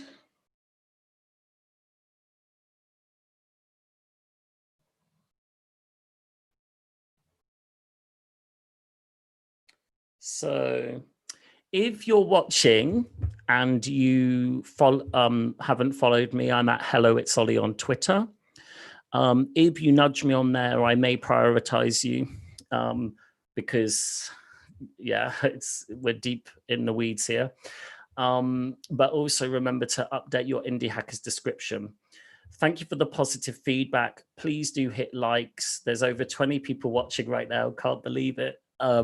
And let's do one more roast, and then Robert Balesi, you are in the waiting room, and I'm gonna live roast you. But let's do one more from someone who posted. And I might just do some jumping jacks, but I'm not going to do them on camera. I just need to get my energy going.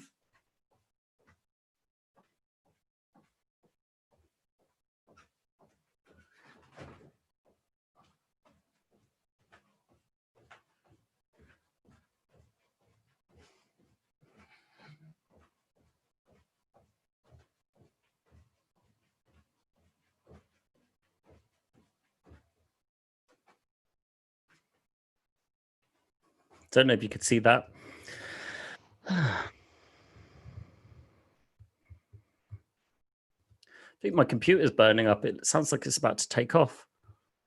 Wow. Holy wow. Someone's basically right. Yeah. Whoever's doing that, thank you so much again for writing such detailed feedback based on my notes.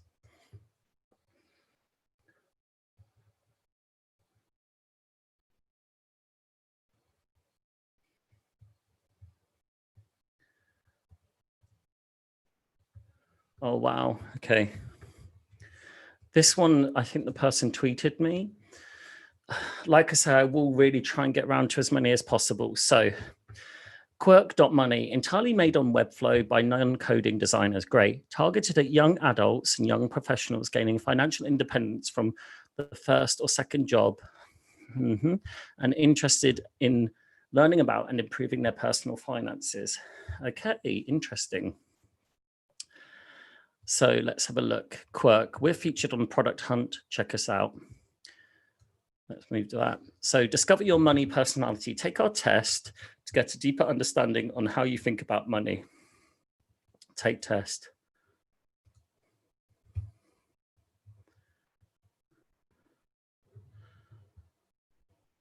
Okay, fine. Just wanted to see what that went into. And then some beautiful illustrations. Personal finance tailored to your personality. When it comes to money, we know everyone behaves differently. Quirk helps you learn more about your behavior so you can make smarter money decisions. Learn more about money types. Great. The Quirk app. 1, learn what your spending says about you. Tend to check your balance every day or spend mostly online. We help you identify spending patterns. 2, making money personal. We offer a unique app experience to set up a budget. 3, all accounts in one place with the integrations. Oh, it's English. Don't know why. I had a sense it was American, but these logos make me believe it's English because you've got Monzo and Starling. Financial well-being. Control your data. So these are benefits. Get quirky. Get early access to the app. Nice accreditations here. And then footer. Well, I love the illustration. You can definitely tell that you are designers and illustrators because these look like they've been custom made from scratch. I'm wondering how this does convert, because I would describe this as like quite a bold landing page. It really kind of goes off onto the test angle over anything else. And that is quite brave because it's not really talking about the Apple product. It's kind of focusing on the lead magnet. But I like it. And I like this take the test. Maybe I need a little bit more of why I should be thinking about money. You know, so if I take the test, you know, the first step in financial independence is to get a deeper understanding of how you think about money, because at the moment it does drive my curiosity, but it doesn't give me a benefit. Why should I care about knowing my money personality? I know what my money personality is anyway. I'm a 110%er, which means if I've got 100 quid in my bank, I'm going to spend 110. So I think how you translate people into the value of knowing and saying by knowing we can presumably get better at being mindful with our money is probably worth discussing here. This is nice, but I think maybe just use the visuals of it on an app screen or just something that shows more of an app. But I do think this is a nice logical walkthrough. It's sequenced quite well. Tend to check your balance every day or spend mostly online will identify. And then once we've identified, we're going to help you budget and save for goals. Maybe contextualize here as well. I think understanding how other people are spending could be a good incentive. So people like you traditionally spend this much money or that much money, which helps me frame, you know, should I be putting more or less into my rainy day fund or fuck off fund, I think some people call it, and then all your accounts in one place. And I really wouldn't lead on that, which you haven't. And the reason is everyone's got this now with open banking. So I think really digging a bit deeper into just how powerful your app is, because you focus on who you are before what you need to do. So we really need to sell that. We need to educate that everyone's approach to money has to be based on their personality. And once you know your personality, you are a meaningful step towards financial freedom. And I've heard this theory a lot because self-actualization is a big part of personal improvement. And you need to understand who you are first. Financial well-being, control your data, and then, yeah, get early access to the app. So a core problem with this landing page really is that it should technically be split into two, right? One is the take test page, and you can drive traffic to that from Facebook paid. I think that's a really good content marketing angle. And would probably generate quite a good click-through rate, quite cheap clicks, as well as that people may start to mention their friends in the creative because they might say, whoa, what are you? Especially if you make the outcomes really hilarious. And the other is to get people into the app. They don't sit well holistically together. This is what I meant when I said use the device on the screens here and here. I don't always suggest that, but yours are almost floating too much. Maybe you could just use some design elements to just make it really clear they're app screens. Now let's quickly have a look at the type. So let's, oh, I can't. Oh, here. Nice, nice, nice. Well, I think this visual would work well on the homepage. Like, are you an explorer, or are you this, or are you that? Well, I'm not savvy, so this definitely isn't me. Okay. Love it. But maybe you could go, there are 4 types of money spenders. Which one are you?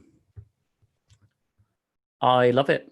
I love what you're doing, which is not following best practice and being bold, but it feels like you probably know what you're doing wrong and you've decided why you're doing it wrong. And that's what I'm enjoying about this.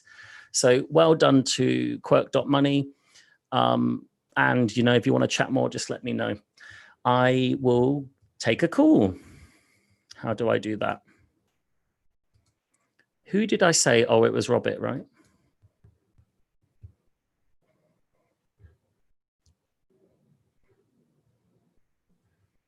Hello?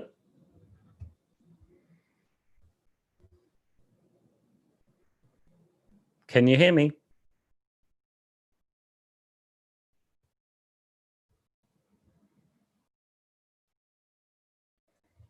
Okay, Robert, I think you might be there, but not there.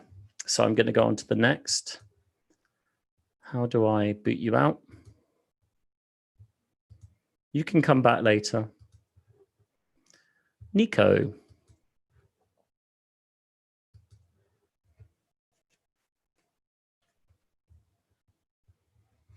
Hello, Nico. Can you hear me? Hey. Oh, hiya. How's it going? Good. Sorry, I had to mute YouTube. Don't worry. You just covered us, actually. I was Quirk Money. Oh, yeah. Which one are you? Quirk Money, like the money. Oh, sorry. Yeah. So tell me a bit more about it. I mean, I've just done it, but, you know, give me a bit of context. So what's your mission here? Yeah. You hit it pretty spot on. I mean, it's, you know, it's part financial literacy, part help kind of younger people get out of debt, be more on top of their finances. Sure.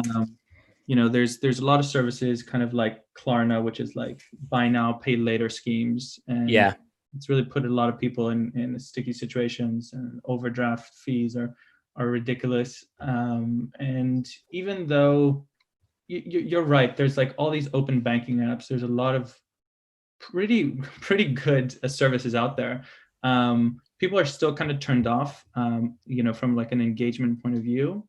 Yeah. And so we wanted to lower the barrier, make it a bit more personalized, make it more fun, and more engaging. And kind of that's how all the personality stuff came in, and through kind of some interesting research with like some academic partners we had to great money personality test. Yeah. Is the theory that the skill in improving your competency and literacy around money is linked to knowing who you are as a spender? Yeah, I mean, it kind of ties a lot to like behavioral economics and just knowing about some of your biases. You know, so there's part that, and for us, it's part, you know, making it, you know, your money decisions are very tied to your life goals and personal decisions. And it's almost like, you know, it's a lifestyle choice. It's not purely a monetary choice. And we kind of wanted to bring this more like human emotional side to. Yeah. So there's kind of like a qualification and a quantification as well, right? Because you're using the real data for my spending. You're also allowing me to kind of like subjectively express my understanding and kind of creating a viewpoint from that on what I should do next. Yes. Exactly. When someone uses your product, well, you know, they're fully engaged. What happens, you know, after 6 months, a year? What would they see? What would change? What would their life look like? Yeah, I mean, that we're waiting to see ourselves. We're just launching the beta with like 50 people this month. Sure. But the goal I think is decreasing anxiety around money, like giving someone a sense of control, that they know they have this thing that is helping them kind of go in the right direction or plan in the right direction. Yeah. So I think alleviating anxiety, which has like a happiness, well-being effect. Okay. Yeah. So it's like you should have a healthier relationship with financial issues. Yeah. You shouldn't be stressed or frustrated in the way you might have previously been.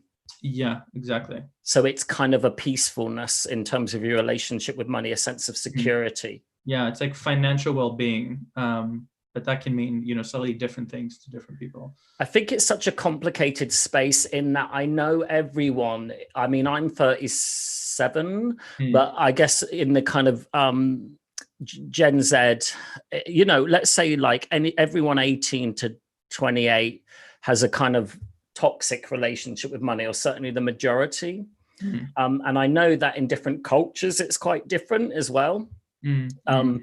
Like and I'm talking about, in different countries, different people, different familial dynamics with money. But certainly in England, my understanding is that financial literacy is relatively poor, and lots of people are struggling with, because they don't have the tools, but they don't seem to want to do anything about it. Yeah. So why is that? Where's that disconnect? And is that what you're kind of playing with? Yeah, quite so. There is a huge literacy issue. It's things you're not taught in school, and like the stat is significant in terms of people indicating that they felt they were never taught things. So the disconnect, I don't know. I mean, there's always like a kind of knowledge action gap. Yeah. But I think with money can be a tricky subject. It's a little bit taboo. People more often than not, put their heads in the sand and don't deal with it. We kind of refer to them more as like blissfuls. And that's why like kind of in-app, we tailor a little bit the UX to someone who identifies more in that respect. But with, kind of making it playful, and also we're thinking about what kind of social components we can bring in, because it's interesting. A lot of people going on Instagram and sharing their like debt repayment journeys. Oh, really? Okay. Yeah. So there's a kind of contemporary culture building around money now. Exactly. That is a little bit more inventive than maybe what's been seen previously.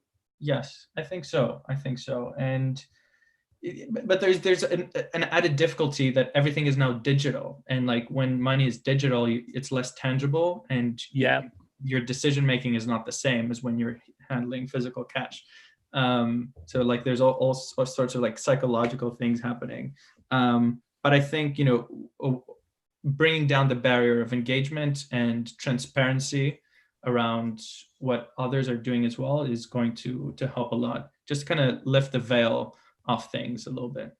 How much does your product editorialize what I should be doing? How often does your product kind of nudge or suggest to me? Is it meant to be objective, or does it basically, to give you my use case, I loved it when I took a Monzo card because it connected me with my spending in a much more meaningful way. But when I started to think about my savings, I didn't even have a framework in which to start. So I had to then start asking my friends, like, so how do you choose what you save? And some people say, well, there's the 50, 30, 20. Other people say, like, do a rainy day fund. Yeah. Does your product try and lead people down a certain route, or does it try and just increase people's understanding? Yeah, we try to increase understanding without being like too paternalistic, because there's also a slight weird element of telling someone, I know what's best for you. But we surface those things. So we have a thing, on onboarding, people set up a spending plan. We don't call it a budget. We kind of try to reframe it more positively. And there, people have a slider which shows them how much they save. And we tell them like, hey, it's recommended that you save 20%. we spent so much time with my co-founder talking about it because it's sensitive. You know, you can't tell everyone to save 20%. What if they don't have the means to do it? Yeah. So, you know, we're going to see in practice a little bit how it plays out, but we try to pepper in those kind of components, and then we contextualize some insights. Yeah. So if we see that you have more savings, we'll surface like how you should be perhaps, you know, putting it in a savings account or investment account. So positive nudges when the data kind of suggests there might be opportunities to make smart decisions. Exactly.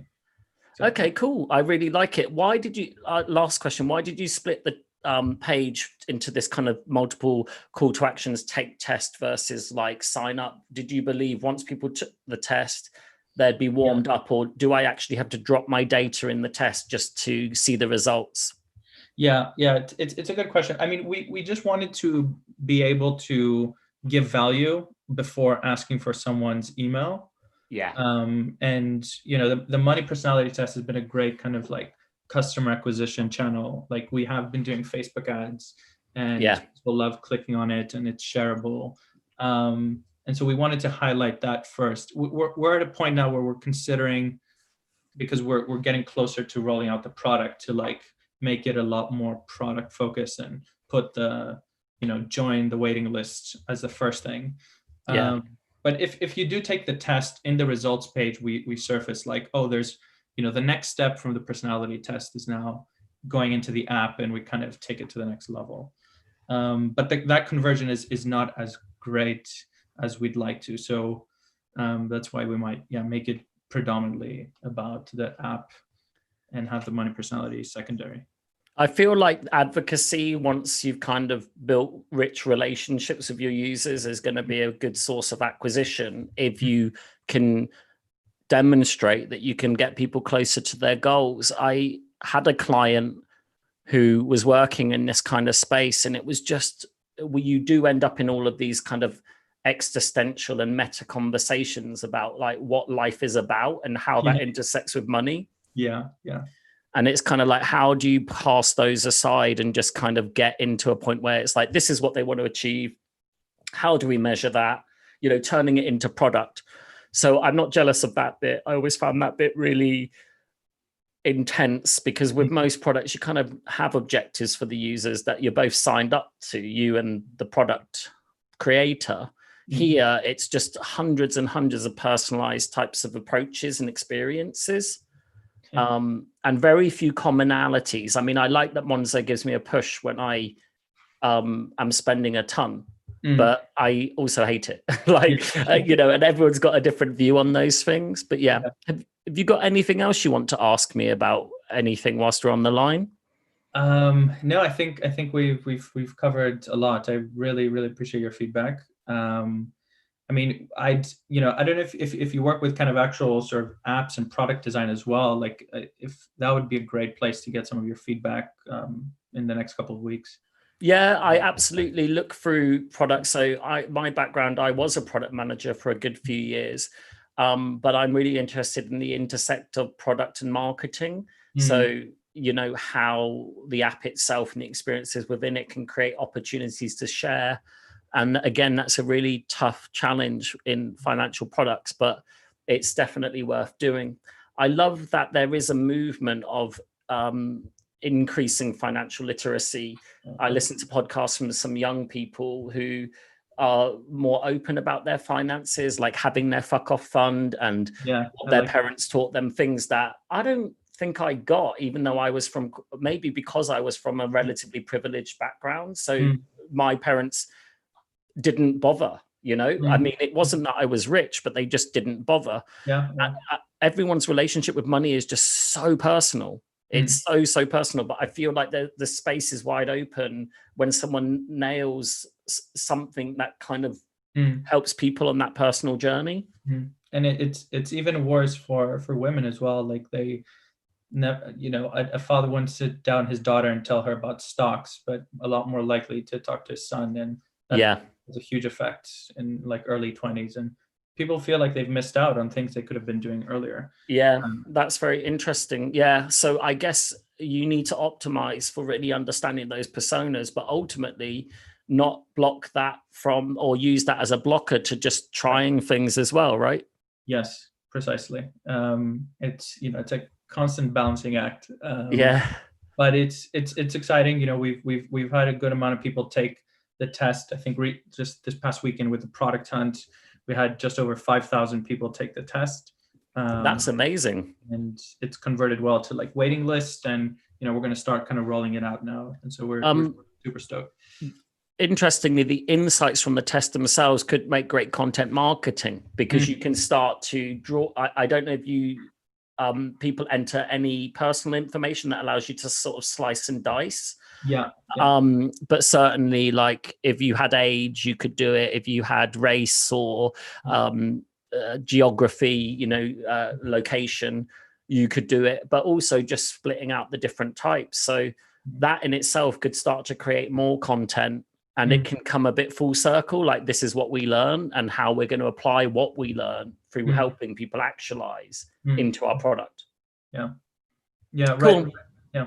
Right now it's centralized with a single newsletter, but I like the idea of segmenting it around the personalities. Yeah, you can definitely look at that.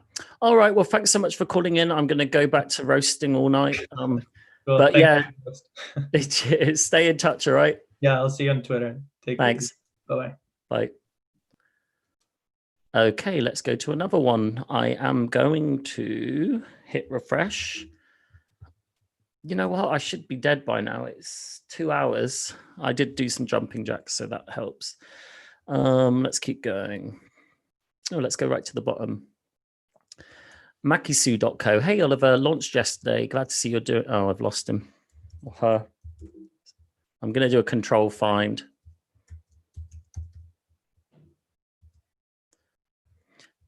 Key buyer persona: productivity hackers or SME entrepreneurs in the United States who have used virtual staff before to grow their business, VAs.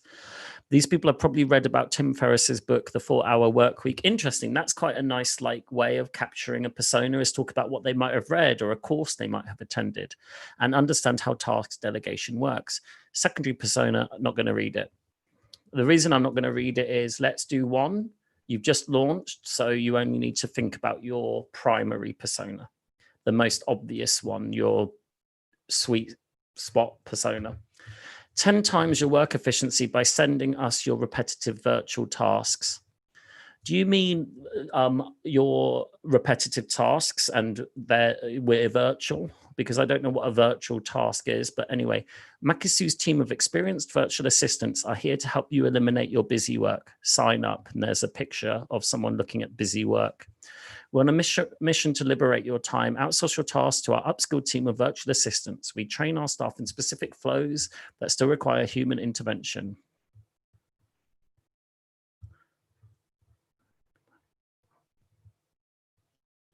Okay. So one thing I don't like about this page is that I really want some more specific examples. And if you just said, for example, book this right now, £5, or book this, it's free, or we'll do this for 50 quid, I could have a very specific example of what I'm going to get here. So at the moment, I've got to start thinking. And as a user, I don't really want to think. I just want to know that I'm going to get this or I'm going to get that. So time-based tasks for customized requests, performance-based tasks. I'm not quite sure this language is a bit, just give me an explicit and clear example to pay for or get for free. As well as that, broadly, this page is quite clinical and it doesn't give me like a real vibe. It looks like something that's just been set up today, as you said. So how can we instill trust in someone like me? Well, first of all, we can make sure that your footer has a business address, an email, and a telephone number. They can be virtual, they can be redirects, but give me that credibility through that. Secondly, maybe quantify the credentials of these virtual assistants. So how many hours of training do they get? Who trains them? How are they trained? And as well as that, although there is an element of detachment between me and my VA, I still would love to know who they are. I don't need to know too much about their personal story, but what I need to know is that they're fairly paid, that they are smart people, and that they're the type of people I feel would do a good job at my task. So not having, I don't want some glossy photo of them. I just want a small bio and tasks that they're really strongly skilled at working on. So it looks like you kind of have a connection with one person, and they also can engage others below, but you have one point of contact. So maybe I've not got that, but I'm that's what I'm kind of reading. I think you need to look at your USP, because I see VA and this type of service popping up absolutely everywhere. How can you stand out in a very crowded marketplace? As well as that, you've got a sign up button here, but you haven't mentioned anything for free. We know that most people are never going to make it to the bottom of the site.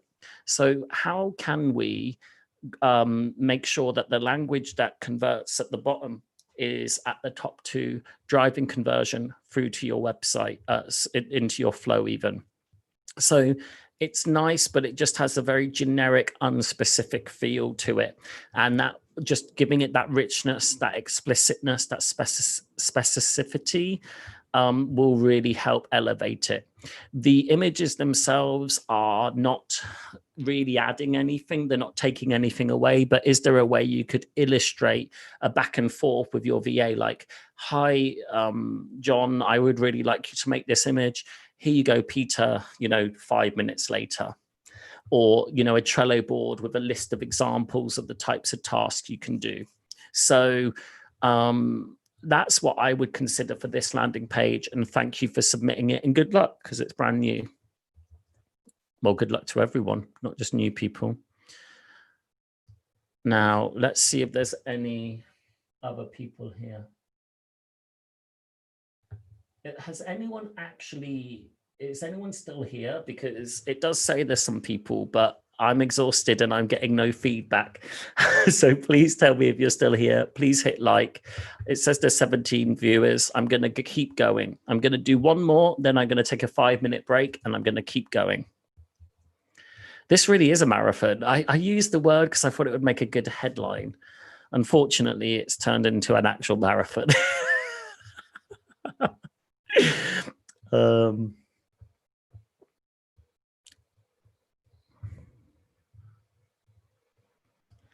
Sorry, because the page is caching slightly. So let's do another one. Wow. I say a lot in a short time. So great idea, Oliver. My goal is to optimize my ebooks landing page. Buy a persona 1, maker that builds side projects for fun, but doesn't monetize. Okay, we know a lot of those. Maker that loves reading fellow makers' personal journeys. Reader of books that share founder insights. Okay. Again, these were short, so I read them all, but I'm a bit confused by what they are. Maker that builds side projects, fine. Maker that loves reading fellow makers' personal journeys. Okay. Reader of books that share founder insights. So it's about people that give the inside track on things. Okay, fine. And it's a Gumroad side project book, is it? Let's have a look. Hope it's loading. Let me, my computer is probably crashing under the weight of the stress of this many calls. Here we go. Roy Segal, start with a side project. How I built, marketed, and sold a side project in 3 months. Okay, that's the cover, $12. Hi, I'm the maker that built, marketed, and sold a side project that's called Open Startup List in 3 months. Honestly, I think people want to know how much you sold it for straight away, which I don't think is necessarily what the book's about, but they need that kind of, the people want inspo when they buy these types of book. I built Open Startup List to scratch my own itch about companies that share their metrics publicly, metrics like visitor analytics, marketing examples, experiments, even revenue. It's incredibly motivating. Okay, achievements I've made through these 3 months. This is good. But again, rather than saying I launched on Product Hunt, well, where did you get on Product Hunt? Where did you get on Hacker News? How did that leading magazine cover you? You know, what was great about it? Really use that language of it. Okay, table of contents, great. Donate a tree. Okay, I think you can actually put that there. You can also put here something like I donate a tree. Look, what's going to get people to buy this is other people saying it's good. So we need testimonials from people with credibility at the top. And we also need to really low price to get the first few hundred people reading it. If they read it and they like it, they'll tweet about it. It's a very popular trend of people who download from Gumroad is to share that learnings back. So make sure you have a call to action in the book to actually share on socials, and just leverage that referral to start increasing the price and generate more sales. I think you need to use a little bit of curiosity. So my book will cover this and other secrets, and the one secret that really made the difference on the day of selling. Because if you give me everything explicitly here, my curiosity isn't piqued in the same way. So it's something to consider. I'm just going to go over to the comments to see if you're actually in here. You're a beast, Olly. Great, thanks.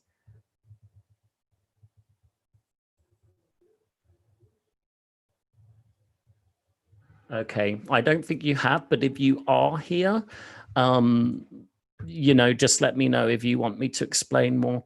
I'm not also convinced by the cover, and it's a very long cover to scroll down to then see the text. You know, there's quite a lot of it, so it has to be a great cover, and just the way it blends into the background here. I don't know if it's a bad cover. I just think it's very overwhelming visually and a lot of scrolling before I get to the juice. One thing to consider when selling on Gumroad is that you want to be performing within the Gumroad sales ecosystem. And to do that, you need to have good reviews, maybe good legacy like uploads, but I'm not sure. But basically, it is a marketplace. So have a look at what other people are doing. Particularly, this doesn't seem interesting, unique, or likely to generate much engagement. I don't know a lot, if I'm totally honest, about selling these types of digital thing, but I do know that what you really want to do is sell it super cheap and get people into a sequence of things with you. So this is something that's $12, great. At the end of it, of course, get them to share, of course, increase the price 20, 25, 30. Give it a greater sense of value. So maybe do a video or a series of videos that complements it. And then finally, what you really want to do is get them how you really want them. So if what you're really ultimately doing is getting them to invest in an idea or getting them to join a course, you need to make sure that you're doing that. So that's something to consider. Hope that was useful. I'm going to close this one down, do a refresh, and take a bit of a break. If you are watching live now, can you please place in the chat your URL, because I will make sure I prioritize a few things here when people specifically ask for them. The reason being, if you're not here, I can't get as much feedback as quickly. So please do start commenting if you're watching, telling me your page. If not, I'm going to continue. I'm just going to stop the screen share. I'm just going to mute. Let's say it's a break for a few minutes. Okay, I don't know how to do any of those things.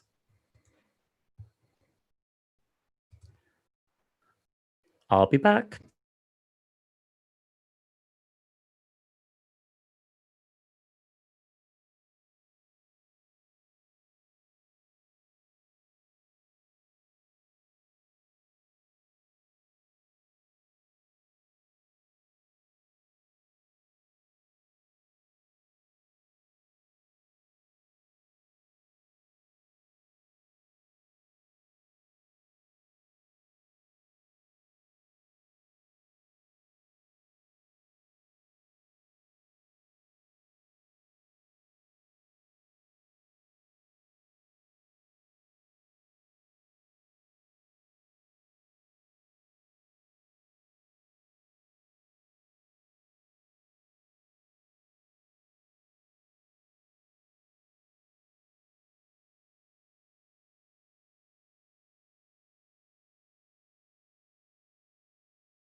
Hi all, I'm actually back now, and I've received some feedback, which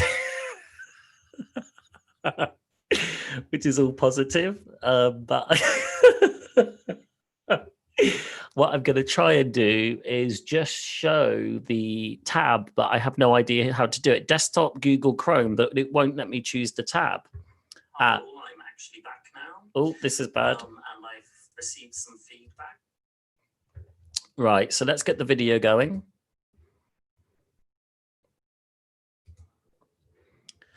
So I've just done another announcement. So basically, please do come over and comment on the YouTube video, comment right now with your URL so that I can quickly just pick a couple from the people that are watching. I would really be keen to do that. As well as that, I would quite like to work out how I can only show my drive rather than, sorry, my screen rather than all of them. So choose the tab, but I have no idea what I'm doing on Zoom.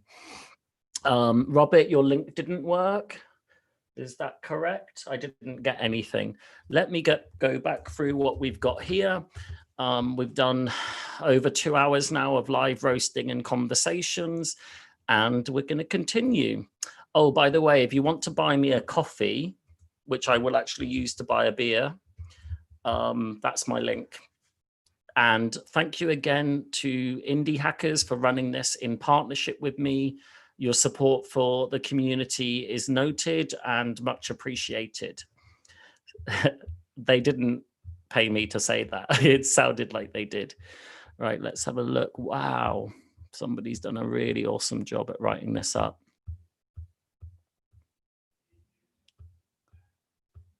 Build faster. Okay, build faster. HTML themes made easy as pie. Buy a persona, a web developer who needs a beautiful website fast. My themes are very easy to set up, and even web developers with beginner experience can do it. Okay, another persona and another product that is an incredibly crowded space, incredibly crowded. So really need to see that this site identifies a USP. And if you're not sure how to identify a USP, here's some ideas.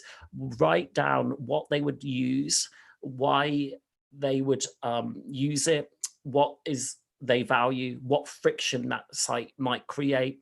Speak to those personas, drill in, ask them why they do and don't like solutions, look for commonalities, explore different messaging, and then find what makes you best, the lightest, the quickest, the most beautiful, really focused on conversion, really focused on fitting into the existing developer workflow, that type of thing.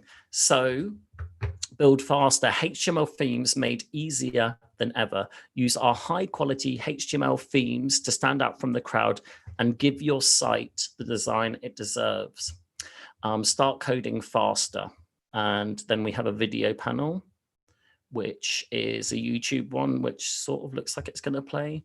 What's trending? These are the trending themes. And then we're kind of going into the features neat code. Tired of massive complicated walls of text in your source code. Themes are well structured. Launch in no time. Well, tell me, 24 hours to launch. Testimonial, and then try us for free. Exclusive content, and then a call to action into the mailer. I think it might be a mistake to use the mailer call to action there right at the very end, which, here and here, you've got different call to actions. I would potentially get them here, consistent. I also struggle with this because I don't think it allows you to showcase these themes very well, because it looks like you're showcasing quantity, not quality. And I think it could be potentially more powerful if you had just 2 or 3 great themes here that I could click through and view in more detail. What I will say is I've worked with a few people doing landing page builders, and people really love themes. A lot of people just want something that's going to look good and suits their needs. They don't want components. They don't want bric-a-brac blocks. They want themes. So what I'm suggesting here is that you potentially just get me into a theme as quickly as possible. See, if I looked at these 2 columns, 2 by 3, I actually prefer that visually to what you've done here. Anyway, view themes, start coding faster, which actually clicks through to the themes. So I highly suggest that you just click view themes both, or you let me directly click from here. This video, I don't like the way it sits on that shaded background. I would like it to blend in, but let's have a quick look.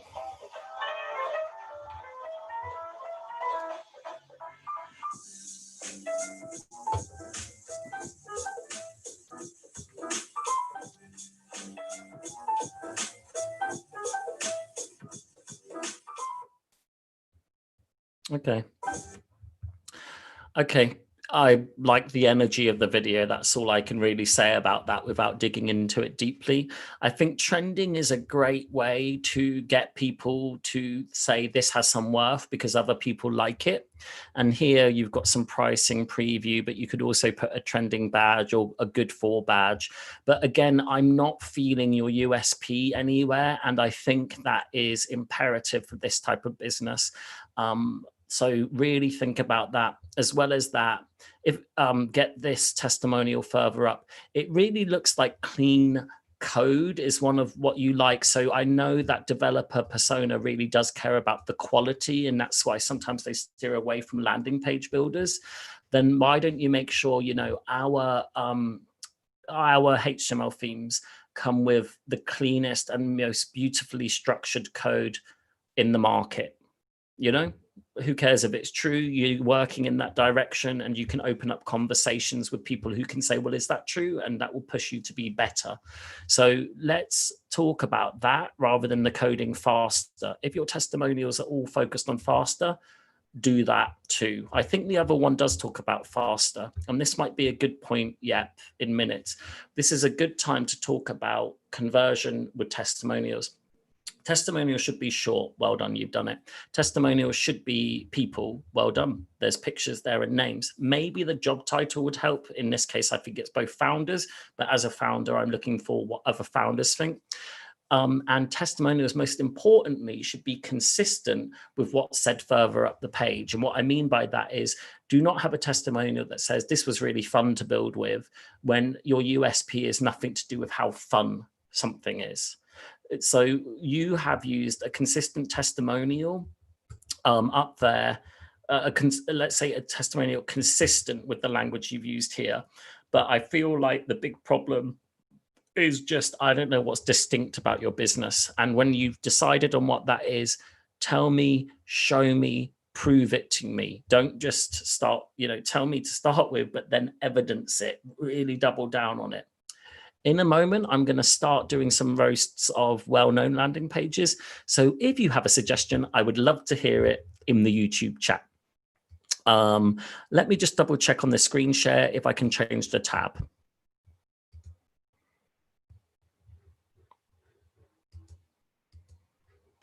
Maybe it's under advanced, portion of screen. No. So James, who was the one who advised me, perhaps you can tell me why I can't choose the tab in the Zoom share, because I've got desktop there. If anyone knows, if anyone wants to share some technical skill with the group, please do. Right, let's do another one. This is interesting, something a bit different. Hi, Olly, website solfege.io. Buyer persona. The general audience would be anyone who's interested in learning music theory and ear training. This includes music producers, guitar players, piano players. The app caters to beginners, and the buyer persona reflects that heavily. 80% of the user base is beginners or people with no knowledge of music theory. Stoked to hear your thoughts from Sean. And ear training, music producers, guitar. Okay. Okay. Become a better musician.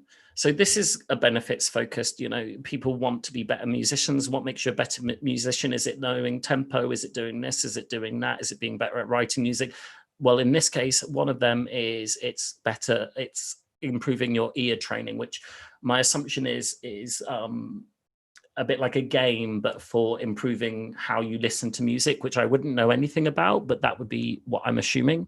Learn music theory and train your ears with confidence. So you know what I want here? I love that you've got a strong product shop. I love that you've got a good call to action. Can I play with it? Can you make that clickable? Can you make a web view of that, a simplified web view? I would absolutely love to play with it, just to feel the product before I download it. Another thing is how many people use it? This is a B2C app. How much does it cost? Give me things that show me there's momentum behind this product. You know, you are a mobile app, and one thing to notice about a mobile app is, okay, I've got some advice on the Chrome thing. So the thing to know about a mobile app is the optimization for mobile apps is frequently in the App Store. So the landing page might not be as interesting as the App Store. Now, a few things to know in the App Store: make it visual, use a lot of images, tell a story through those images, make sure that your important information is on the at the top of the description, because most people have a see more. And they're not going to click it. I think it's like 2-3% click it from the analytics, as well as that most app discovery isn't even on your app page. It's in list, it's in search results, where they can actually install directly from it without even going to your app listing screen. So it proves the value of the name of the app and the title, the way you use the title, because the name and title are together, and the icon. So that's one thing to remember when you're talking about optimization for apps. It's not necessarily on your landing page. However, you are then walking me through bit by bit how the product works. Some blog posts, great. And maybe another call to action here. You've got get the app there. I like this. Do you know what? I really feel it could be brought to life a little bit more. So maybe give me an example of the most popular games on there, or the most popular questions, or the most difficult questions, and get me pique my curiosity. Like, can I do this here? And then you're like, oh, you didn't do it. Okay, I'm going to download it. Or, you know, some sort of digital assessment, a bit like that one we had earlier. Can you do a mini quiz, like get a grading now? And when you get a grading, it then says you need to improve, go download the app. These types of products are B2C. They traditionally need people to really love them, because you cannot get 1 million downloads or any meaningful number of downloads without advocacy. I mean, you may get picked for the App Store, but it's very difficult. And even then, it doesn't necessarily convert. I mean, it will drive downloads, but the conversion rate is not what you'd expect when you get featured, as I've learned from a few clients.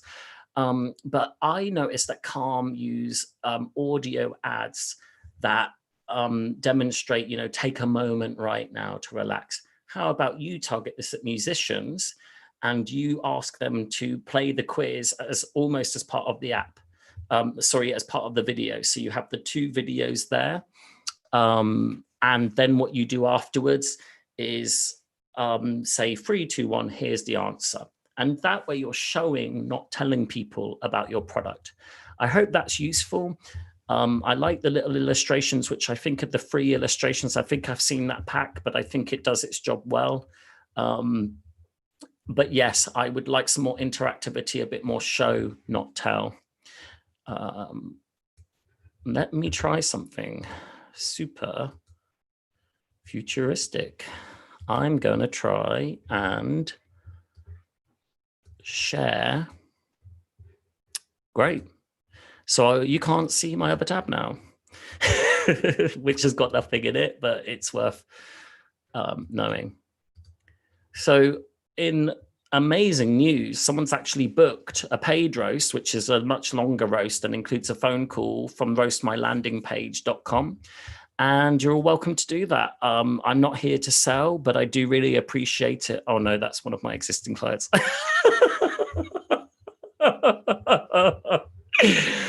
Okay, sorry. I think I'm a bit high off the Diet Coke, so I'm on my 4th one. Right, so has anyone commented their thing? No.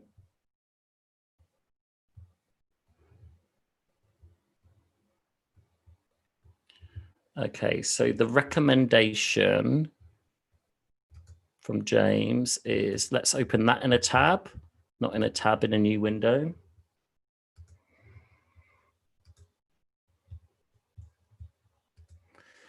And then here I'm going to stream. Which one?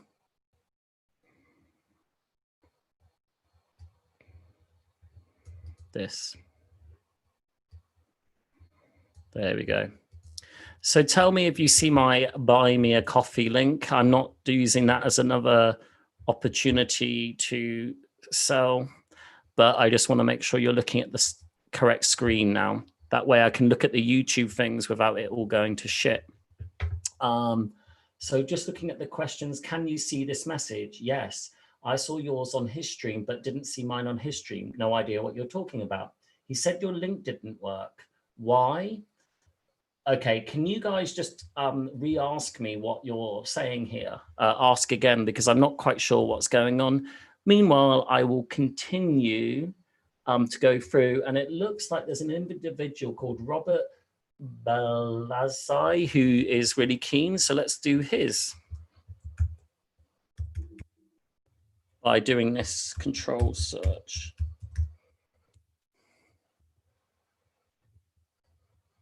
You spelled it like that?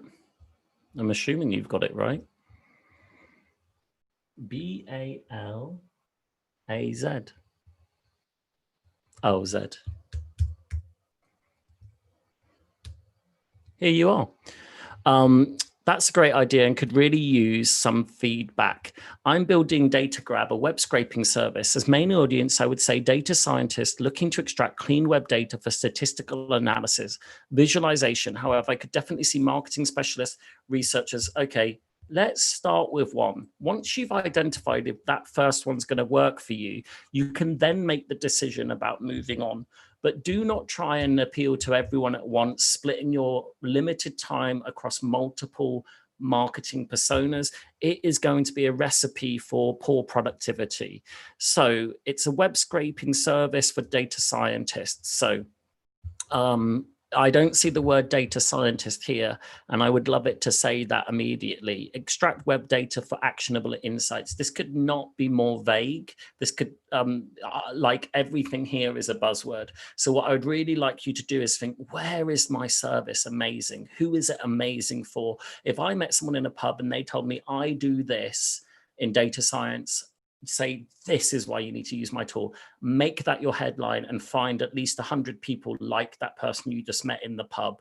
Because right now, this has no meaning to me. It doesn't talk directly to me, and it doesn't really even explain that it's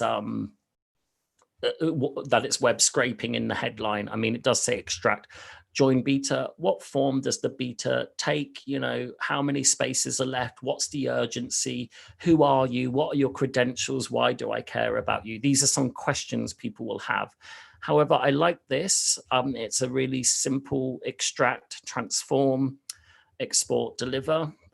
So we've got the flow through the product. Actually, what you want to say is like what I have to do at each stage. So the first step is like create my criteria or my URLs.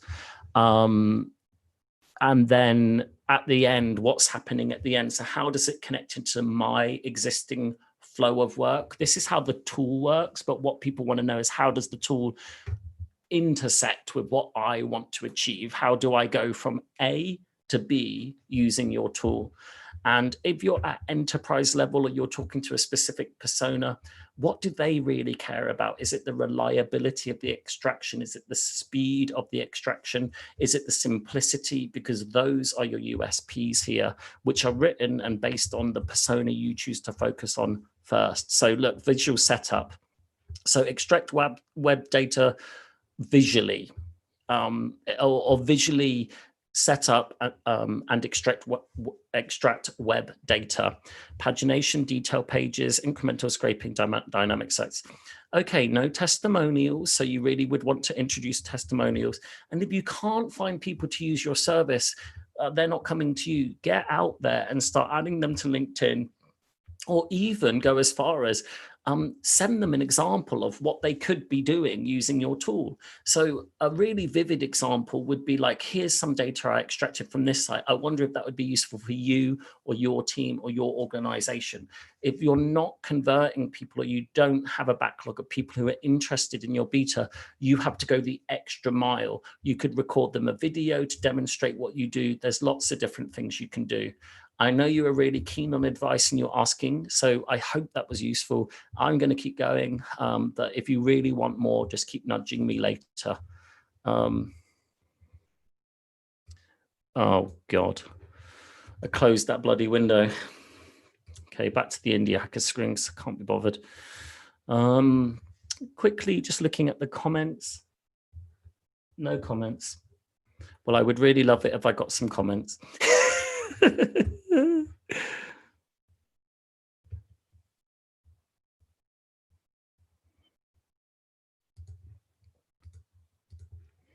Okay, sorry, you didn't add a persona, so you're lucky because I was going to ignore you. But your landing page is Plyan. I don't really know how to say that, and that might be a blocker. I don't think you should overthink your name in the early stages of your business. But if you can't say it clearly and pass it on, you're going to struggle with advocacy. Create a sign-in, sign-up system without coding. Design the form based on your preferences. We offer all the features for your online form without writing a line of code. Okay, this is horribly executed. Sorry to be so blunt, but do you realize that your blue background has a blue text on it? And I have no idea why you would do that, because it makes the visibility 0. And also, why do you then have a get started call to action and up here a sign in rather than another get started? You know, one consistent call to action and an image that shows me what makes your product unique and backs up this thing over here. So maybe you could show me a line of code to show that it's a simple code snippet. Maybe you could show me a form itself. So this actually would be better as an image than an eye. I don't know why you've used an eye. How it works, you just need to add a URL to your website. This will direct your users to an account page. Okay, show me a before and after. Show me the difference between the two. What experience is like without the login and how quickly to set it up. I feel like, oh wow, this is really underbaked here. Don't put content marketing here if you've only done one. And also it is a distraction from your core call to action unless it's some really great content, but a frequently asked questions is good. I think maybe at this stage, just don't even have a pricing table. It's more to confuse and overwhelm, and it's more to focus on when they could be just traveling straight through your website. So actually, you tighten it and tidy it up. I'm going to use this opportunity to roast live a really nice page. Actually, what is it called? Let me have a think. Member Stack. And I wanted to show you what you could be doing with your landing page in terms of illustration and abstractions to really tell your story. This is actually beautiful user login and payments for any website. And here they've got an animation showing people going from the home page to content. I click here and the animation switches over. Wow, that's actually really cool. And then I turn on payments and it shows that with the revenue going up. This is an example of how illustration can demonstrate more in a few pixels than 1,000 words could do. Again, here we go. Love it. And universally, people like this. People love this type of page. So wanted to share that with you, and I'll continue working through the roasts. If you've got a suggestion for a famous landing page that you want me to look at, please, please, please share it. Just tell me a famous URL and I will definitely move forward and give it a roast. Guys, please like me. I've only got 17 likes. There's 20 viewers, so could I get a like from each of you? I am 3 hours deep now, so I'm probably going to fall apart soon. Hi, Oliver, I'm game. Try job alerts, buy a persona, software developer or data scientist, contractor or full-time. Age would be typically 25 to 40, but not really limited to that. Any gender, race, oh my God. Someone reasonably serious about the career. I'd have to watch the recording as I can't make it live. That's fine. But this is a really broad persona again, you know, just focus on one of those roles, focus on a certain age where you'd be expected to be at a certain career and advance to the next. Build a product for that persona, gather your feedback for that persona, improve and refine it for that persona, create advocacy from that set of people, and then open it up, because trust me, I've not even looked at your site, but there's lots of people doing job software as a service, job alerts and notifications, a ton. This is a very, very busy space. And I don't know why people would enter it personally. Maybe you're a glutton for punishment, but let's go and have a look at the page. Worldwide, on-site and remote job alerts for data scientists. We monitor forums and communities that post software developers jobs. We'll drop you a message every time, enter your email. When you join, you get alerts like this. How does it work? Great plans for everyone.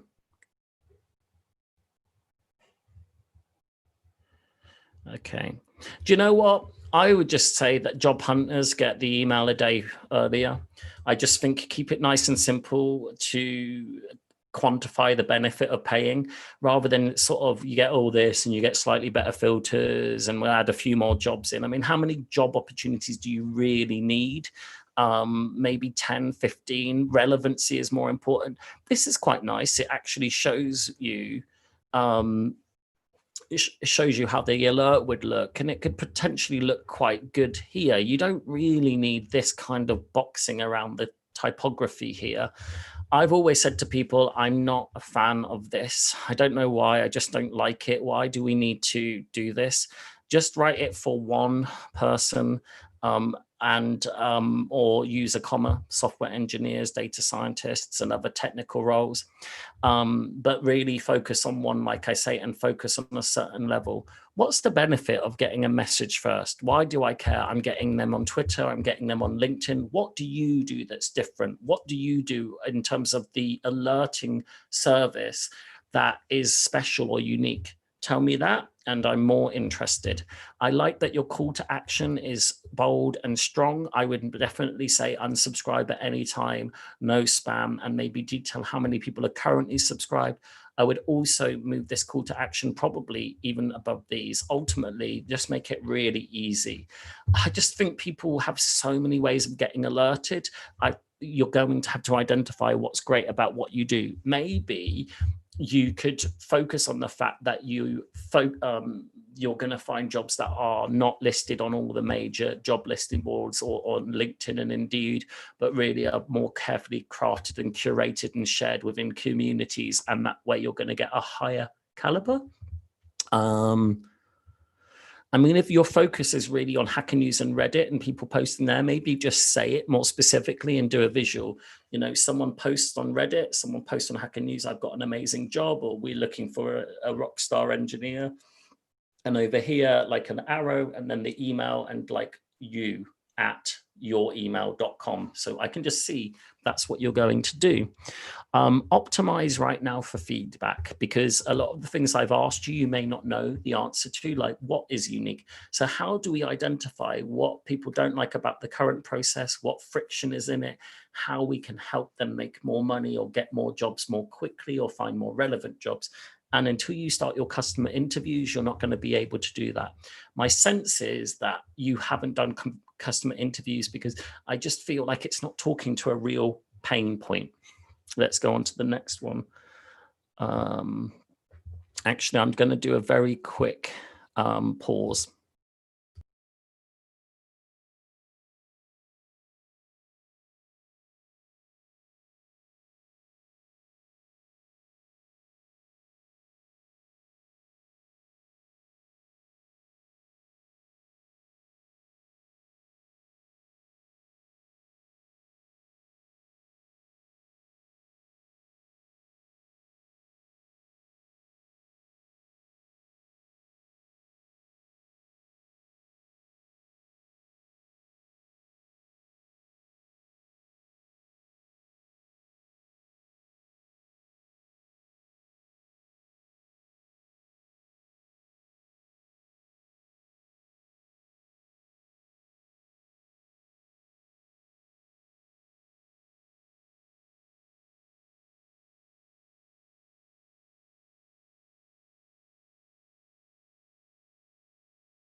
Hi everyone, I'm back. So I am going to turn on the screen share to focus on Notion. And I think Notion's a really interesting one to review.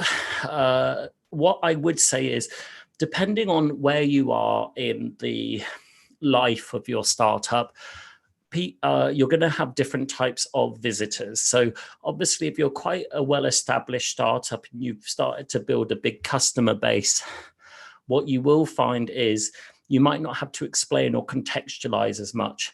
Also, you might be optimizing for word of mouth. Sorry, I've just been doing jumping jacks again.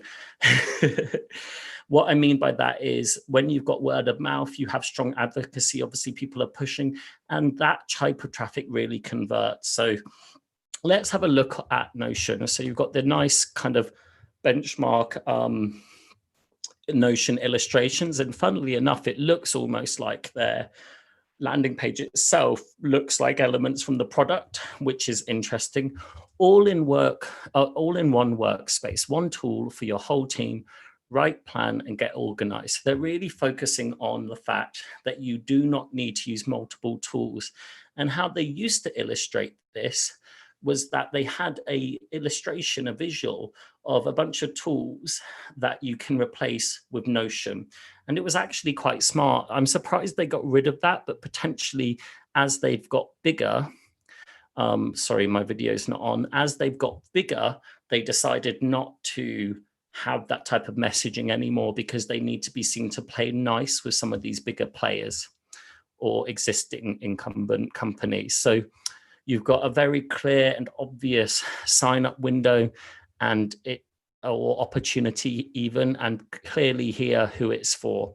Straight away, we go down to this really compelling animated product explanation or, product screen grabs. These I would call, again, abstractions because they're beautified. Maybe when you go into the product, it's never really going to look quite like this.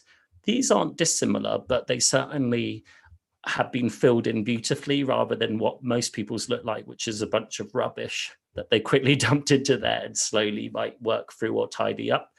But what they're showing you here is the holistic working across desktop and mobile, which is actually quite nice. So I enjoyed that. And also it just gives you lots of different use cases, but illustrated quite quickly. So roadmap is great for the product team. To do today is much more like a personal to-do list that is relevant to whoever signs up. So it's quite interesting how they do it. They've obviously got amazing customers. It looks like they're pushing somewhat to enterprise here because you need to use logos of the companies you consider ideal for using your product. But we know that recently that they've kind of launched a free, made their kind of basic tier totally free. And I suppose this is where the big money is, these enterprise organizations. Here they've got use cases. Personally, I prefer individual landing pages for use cases, but I can tell you right now, even when they do paid, they won't be sending it to this homepage. They will be basing it on who the persona is. So they're just telling you what you can do in each of those teams. At the very least, if your product can be used in lots of ways, you need to have a persona summary. They've repeated here the call to action to sign up, and you'll see it here as well. And that's quite an interesting one. What's cool here is that they've reduced the number of clicks to start the sign up process. They've reduced the friction in sign up because you've already got the email, right? And there's a kind of concept here that once I've given your email and hit sign up, I'm kind of in. Like, I can still drop out, and obviously people do, but once you start typing, it's almost like your first interaction with that organization. They're talking about a pain here that people have, which is that work is siloed and you have to context switch between different tools. They're not going hard on that. They're going hard on the opportunity, but it is interesting. Here's what you'll see. So here, replaces Confluence and GitHub Wiki. So you've got your team wiki, the tribal knowledge into easy to find answers. Then you've got replaces Trello, Asana, and Jira. So they're basically quickly telling you the tools that it can replace whilst using these nice visual illustrations or animations through the product, sped up, and using their own kind of styled illustrations. Let me just check you can see the correct screen, because now I'm being really modern here. Yeah, it looks like you can. And if I keep scrolling down, again, places Google Docs and Evernote. And what they've used here is they've quantified the teams, the number of, sorry, let me just reread this. Trusted by teams. Okay, so here they're showing they are great for both enterprise and smaller teams, and saying that their customers range from the much smaller startup to the Fortune 500. Again, they've repeated the call to action to sign up. So I think that's about 4 or 5 call to actions they've got there. Interesting to note. Then they've got some quite sexy contemporary startups here, and they've got the product manager, head of people experience partner. So, you know, we're on the kind of product and HR side. That's kind of maybe what they consider the core persona to introduce this tool. It wouldn't surprise me. They also maybe use the marketing persona, but it seems that they're focusing on people that are more likely to introduce tools into the company. Another call to action, and then just a deeper dive into a few different features and functions. And here we're just looking at different ways that you can download and experience the app.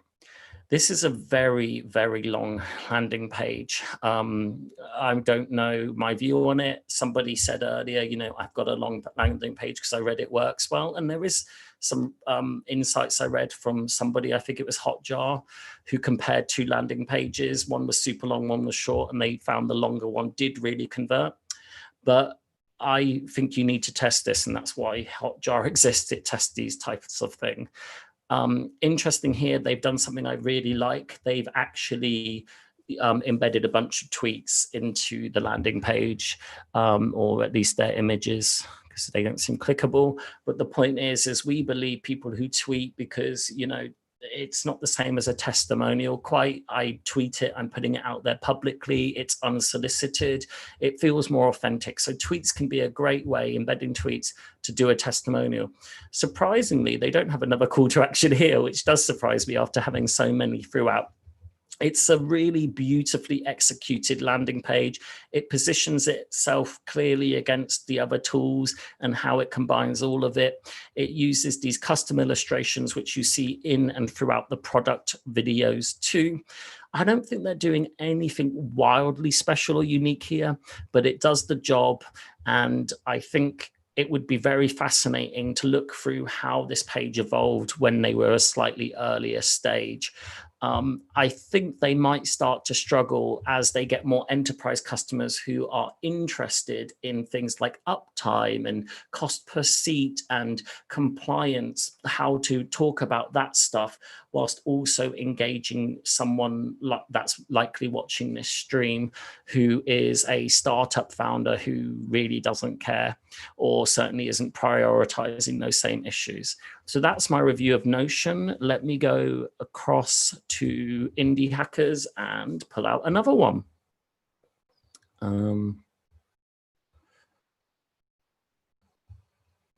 Is anyone, please do comment if you're here. Please do leave a like. It just means clicking the button below. I don't know if anyone's watching anymore. It does say 19 people, but I don't have any comments. I'm obsessed with getting comments, right?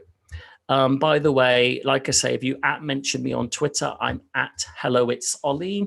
If you want to speak to me on Indie Hackers, I'm Hello It's Olly as well. I run roastmylandingpage.com, which is where you can pay for a roast. They're £150. They go into a lot more detail. And I also run first100users.com, which is a Notion board with over 100 ideas for getting your startup's first 100 ideas, first 100 users. Let me just show you that, because I think that could be useful to people watching. So let's have a quick look. So this is the first 100 users ideas board, and we've separated 100 Notion cards. Good timing to do a Notion Notion product roast. But on here, you will see hundreds of different ideas for building out your landing page, organic search. Sorry, that's my obnoxious call to action. Organic social, paid social, referral communities, paid search, email bots. So please do refer to that board if you think it's useful. There is a question that has come through here, which is from an individual asking about what landing page builder to use. So thank you for asking that, Yazil. I think that's your name, or certainly your nickname. Landing page builders, I do have a guide on my site, but some tools you might want to consider are for Solly, Unicorn platform. Personally, I'm not a big fan of HubSpot. I find it quite difficult. At the higher end, you've got Unbounce, you've got Instapage, lots and lots of different tools for trying it. Card is a very popular one because it's ridiculously cheap. Don't make choosing the builder tool a blocker to just building. You're only learning about conversion and what works once you actually build. That's when you can optimize and understand the tools you want more. You can also use WordPress themes. You can use Webflow, just hundreds of tools out there. I'm going to take a short break of about 5 to 10 minutes because I need to sit down. My back is hurting.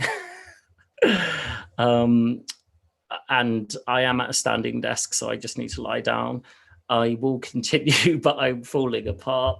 I would really appreciate it if you are watching, if you would do a tweet and just maybe tweet saying, you know, I'm really enjoying it so that we can get more viewers in. And please continue to list your URLs in the live chat so that I can actually talk to people whilst they're on. I will also open it back up to calls if anyone's interested. So again, leave a comment on the YouTube chat. There's a chat window right there, guys. Leave a comment there and let me know. So 5-10 minute break. I will be back and I'm excited to continue this roast until my dying day, it seems like. Oh my God.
unmuted. Hi everyone, I am back. I believe that I am live again. Can you please leave a comment if you see me whilst I go and close the window?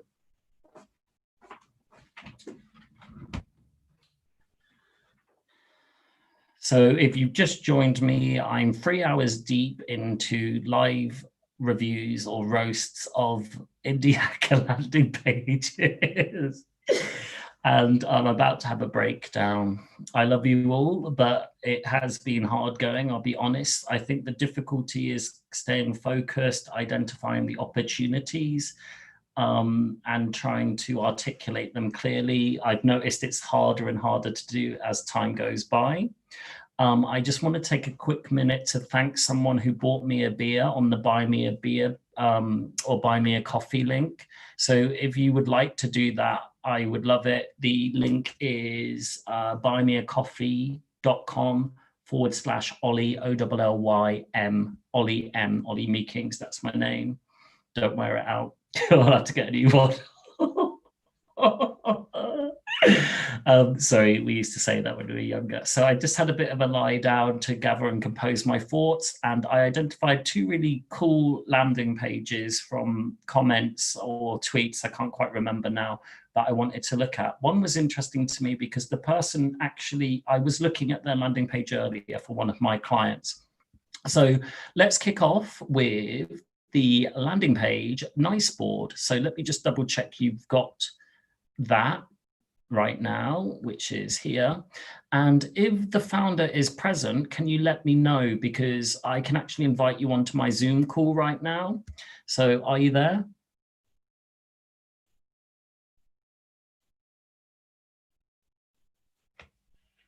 I'm silent because I don't want to keep talking at this point, but is the founder of Niceboard in the room? Niceboard is software as a service job board, and it looks beautifully executed. And I was looking at it earlier today, suggesting it to a client. If you're there, please join. Put your hand up, make your way to the front. I don't think you are because I don't see any comments. So I'm going to work through Niceboard now. And then the next person upcoming, so I'm giving you a bit of notice, is James. I think that's you, actually. You're in here, streakopodcast.com/launch. Okay, is that, can you just prepare yourself and let me know if you're willing to do a call in? I'd love more people to call in. So off we go with Niceboard. And I'm trying to remember right now what their description actually said on the URL. So let's have a look. Yeah, Christina, I'm still going. It never actually ends. Funnily enough, Christina, we were talking earlier about this company Niceboard, and they've submitted their page to this. So I was really excited because it was with Christina, I was discussing it. So the pitch is modern, easy to use job board software. So I think the context here is we're in the age of communities and niche communities, niche mailers, and job boards seem to be becoming more democratized and more curated than they've ever been before. So something like Niceboard seems to ride that wave. That's my understanding. Get a job board, no code required. Niceboard is the simplest job board software on the market. Love it. It's a bold claim, but that's what we need to be making when we're startups. Letting you set up your own custom job board in minutes. View demo board, try for 14 days free. And here's a great example of showing, not telling, because I can click on a view demo board and here we go. I'm straight onto one. And it's nice. It's really nice. Now, the competitors are probably more expensive software in this space, but also potentially WordPress plugins and WordPress custom solutions, custom development, that type of thing. So I'm not sure. You don't have a, what's it called here? Favicon. You've got a nice illustration of the product here. Maybe the only way to improve that. Personally, I'm not a big fan of it being angled. I think it actually makes it harder to read, even if it looks a bit stylish. And maybe just zoom in one particular listing and overlay that just so I can see a bit more of the product. I do like the braveness of just making the premium call to action. Yes, you bolded that, but the one on the left is normally like considered the most important you know, because we read left to right, but going through to a demo, I think going through a demo is great when you've got a nice looking product. Features, no code required, easy to set up, your own domain, customable theme, mobile first, search engine optimized, custom pricing, analytics. Wow, that's a lot. I really kind of want to just hear about the unique things here. Maybe this is a bit exhaustive. Maybe you could push me through to another page. You're kind of losing my attention through this, potentially. Get your job board online today.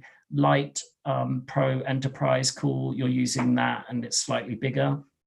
And you've got a nice toggle here. Of course, we can get more money by billing annually with a discount. What I would say is that credit card required? No credit card required. The other thing is I don't see a testimonial on this site. And so although I'm working through the product, I can't really get a sense of who runs this. Do other people use this? Are people like me using this? I think you don't necessarily need to niche down on the site, because I think it's quite easy if someone's looking for a job board, there will, then you answer that rather than get a marketing job board, get a designer job board or whatever. But I would say that when you market, you want to use the language of like, get a job board built for marketing communities or for people, you know, marketing influencers, because that language is just going to resonate more.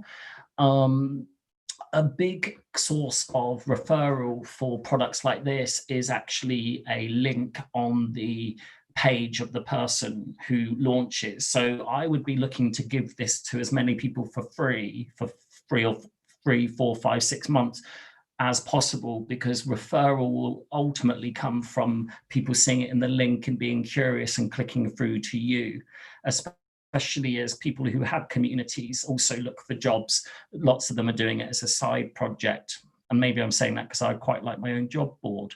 I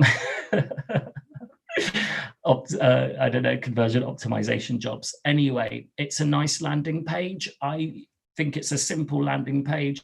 I would maybe suggest, you know, with a nice clean interface like this, clearly come from a smart person, maybe just have a chat bot and pop up and go, how are you currently generating money for your community?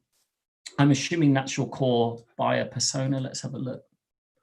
Yeah, you didn't really say who the persona is, but I really suggest that you start thinking about that. One thing you need to know here is that some people know they need a job board. Probably that's the minority. The majority should have a job board, but don't know it's a great way for them to monetize their existing audience. So maybe your call to action on a variation of this landing page could be monetize your community. Job boards are a very simple, powerful community engagement tool that also makes you money. And we know that job boards work really well at actually creating value for the community. So it's something to consider there. I would love to know a bit more about who you are, maybe have an address for credibility, a phone number for credibility. People aren't going to send you mail or phone you even, most likely, but I'd love a little bit more of a sense of that, especially as a very new product. That can also be demonstrated by showing me real live job boards that other people have. I do like the fact that it's quick and go. I think the pricing might be prohibitive for a few people, because if you're testing, again, if you haven't established that you can generate revenue for a job board, it's highly risky. If you've already got a job board, this is great. And that can be, again, part of your marketing. So you can focus on people that are already using job board solutions, target your competitors' followers on Twitter and Facebook, or maybe target community managers. So the type of people you might want to target are people who follow Podia, which is an online course, you know, because to run an online course, you have to have influence. People who follow Gumroad or whatever it's called. Can barely think right now. But this is a nice product. I'm enjoying it. On to the next. And I believe we said Streako. Okay, so yeah, I'm still going, Christina. Thanks a lot for the tweet just then. Yeah, I'm here. Okay, James, if you want to come on live, that would be absolutely awesome. Can people like me, please? The video, not me. I mean, I'm not so fussed on being personally liked, but I would love the control and influence. Just looking at Christina's tweet, so I'm going to retweet that. Indie hackers were kind enough to give me access to their account to promote the stream. How do I invite James into this? Copy invitation. So James, here's a link for you, and you will then go to my meeting invite. So you will then go into my waiting room, my green room.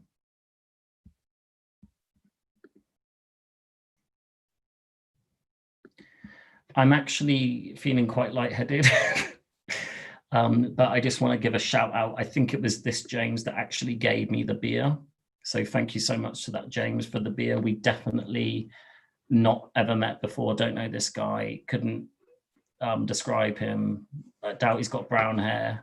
About 24. Wouldn't know. I am delirious. How do I let him in? Oh, participants.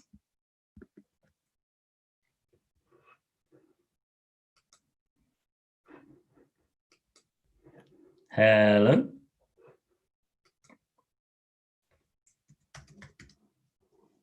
Paging James. Is it Strico? Can you hear me? You're on mute. Right. Sorry, I still had your stream playing, so I heard both. Ugh. I'm on marketing. Let me change my name. How long have I been going now? 3.5 hours. Yeah. Are you feeling it now? I've felt it from like minute 2. Standard desk was a good idea until I decided never to leave it and like chain myself to it. But it's been really fun. It's just it's a lot of energy keeping your wits about you. It's not what I'm used to. You're doing a good job. It's interesting there that it says Strico marketing agency Whitstable. I didn't know it did that. Is that you? Yeah. So the second. Yeah, that's like a pre-search, right? It's so I must have given Google that information somewhere.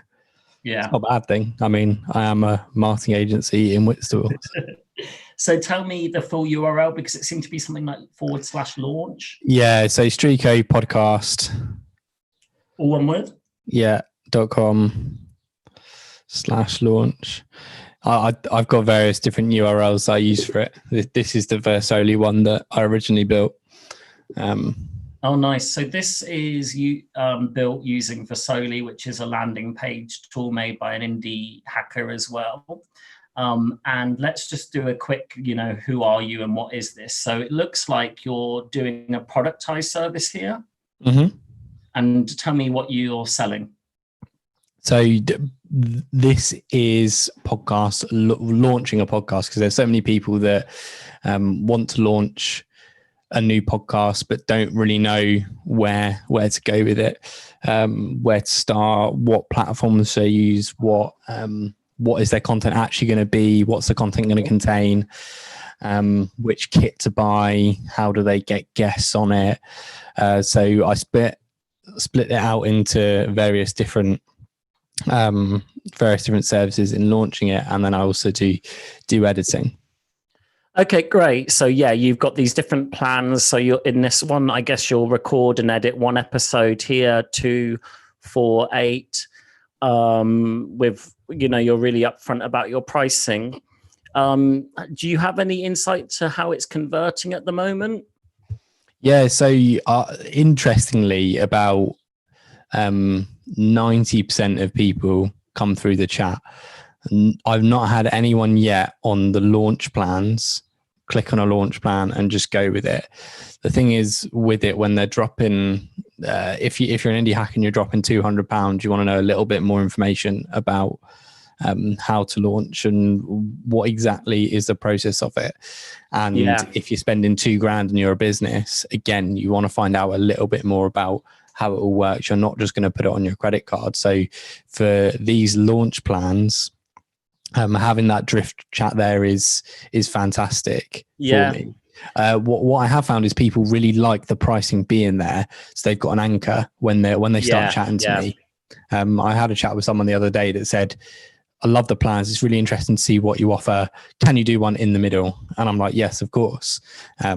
So I like having it there, but them actually converting not massively high. The chat is where people tend to convert. Okay, so an immediate suggestion would be maybe like a button that says start a chat instead of launch your podcast. So we're optimizing to have more chats rather than, going through the buying cycle immediately. I think what we're also learning here is that the people that are currently landing on your site, regardless of whether they're the ones you want, but the ones that are currently landing on your site are trepidatious. They know that they should be exploring podcasts, but really it sounds like they're almost like looking for consultancy or just a little bit of framing, which is great because if you are the person to educate them, you also have the option to be the person to sell to them. Not always, because once they learn, what podcasts are for me, they might disappear and find someone else. Yeah. But actually, I think if you are educating someone, you've got a really good opportunity to put yourself out there and sell. So I would be optimizing for more chats. And how I look at this is maybe have a book a call or immediate chat, because lots of people want instant gratification. So I know Crisp that I use actually allows you to do it onto your device. So you can answer it anywhere, but you really want to get them into a call because then you can have a meaningful connection.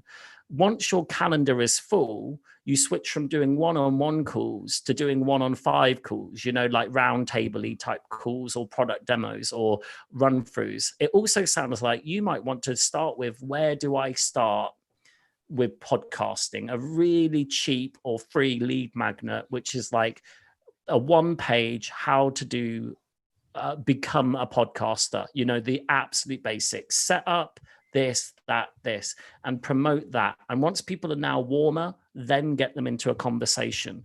It's interesting people are commenting on the pricing, because I think everyone is probably like, I don't even have a clue. Does it cost 50 quid or 5,000? Mm-hmm. And so the fact that you're giving that, I think people are really buying into it.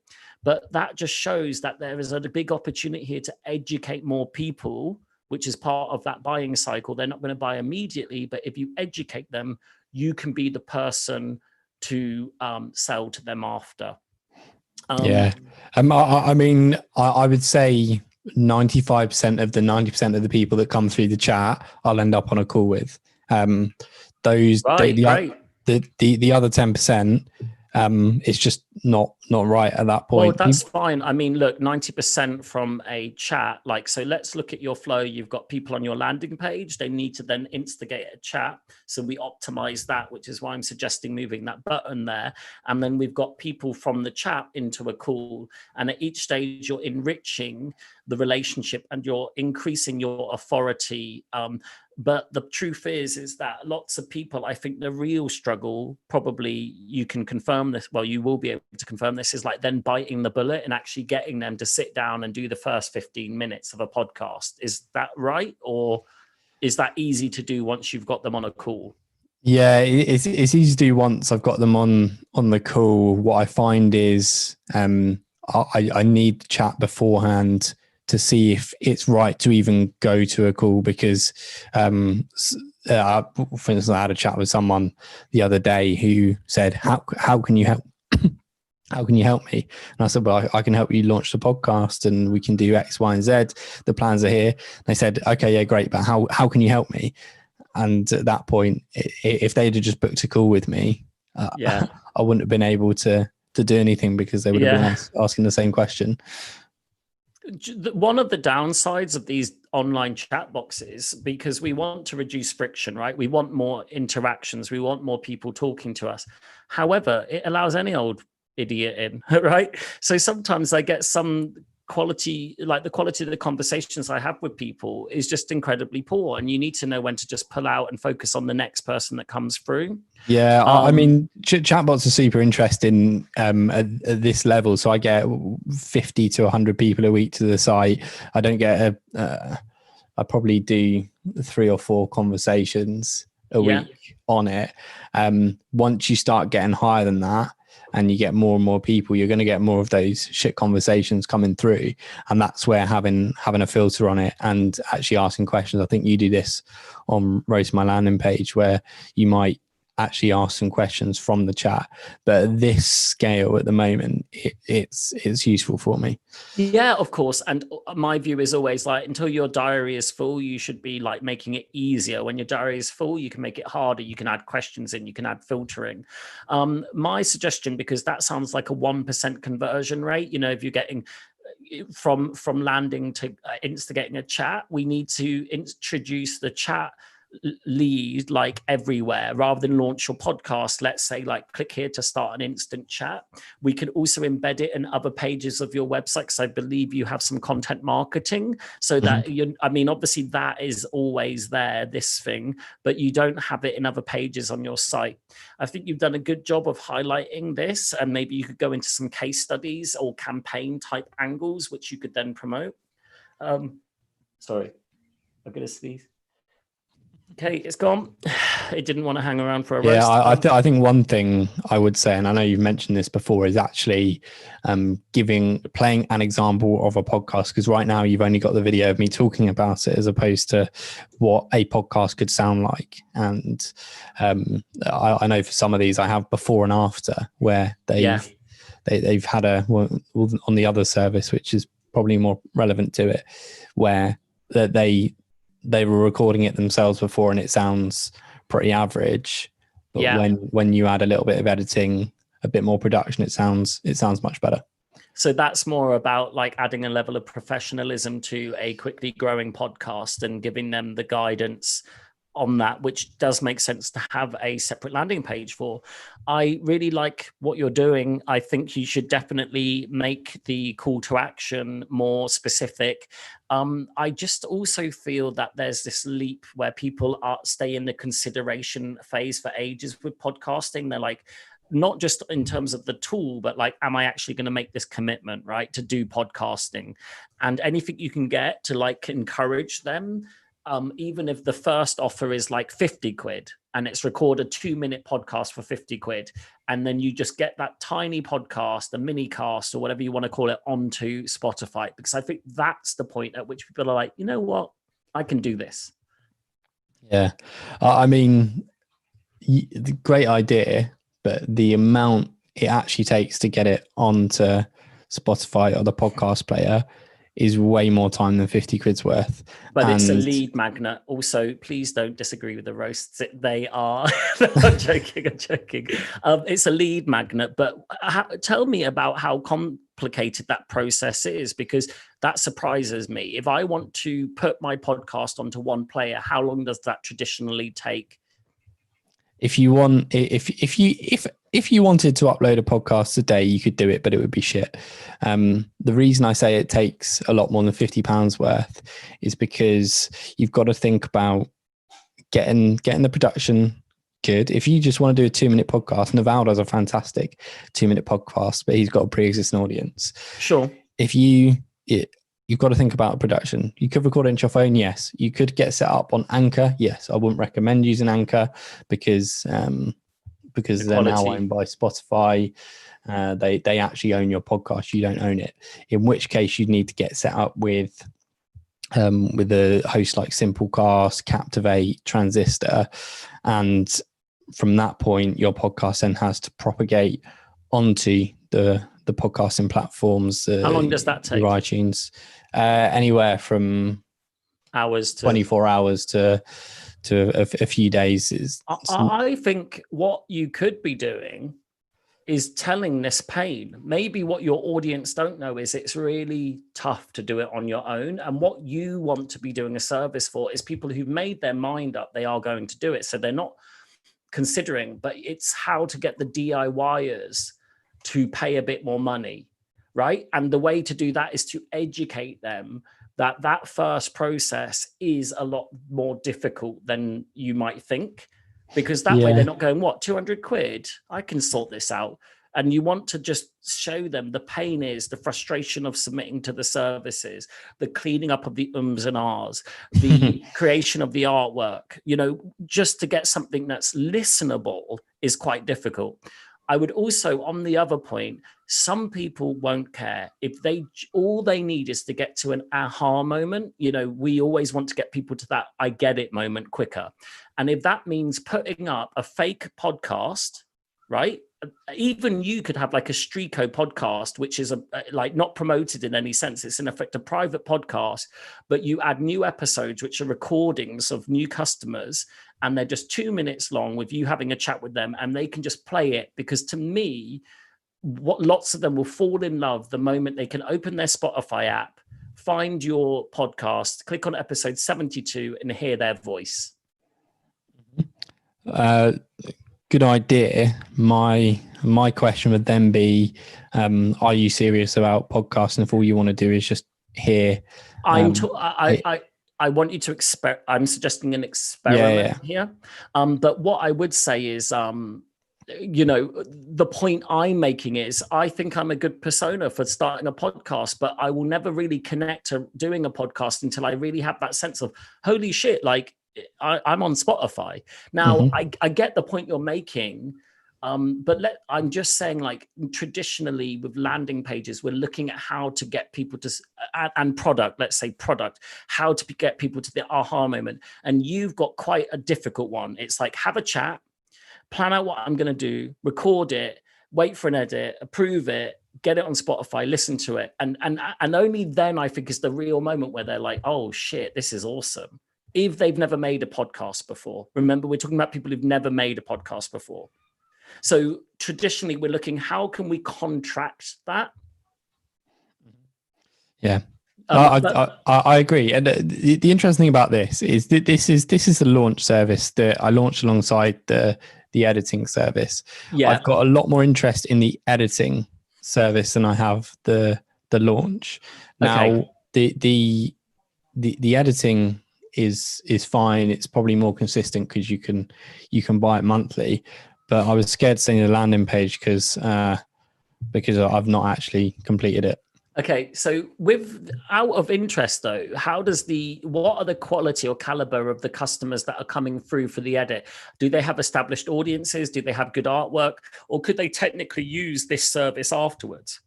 Yeah, it varies. A lot of the people that are established or they have a podcast, they'll go through to the editing. They want help editing their podcast. And I think that's where there's more of a market than for launching, because as you said, lots of people that are launching, they're not quite sure how or if it's right for them. So spending £200-400 just to work out if it's something they want to do again. Yeah, exactly. But what I'm wondering is, are the people that are coming to you to edit it, are they smart enough to know how to do everything else? Or could you potentially do a few edits and go, by the way, here's a case study of how we help grow the audience for this one through the following 5 steps?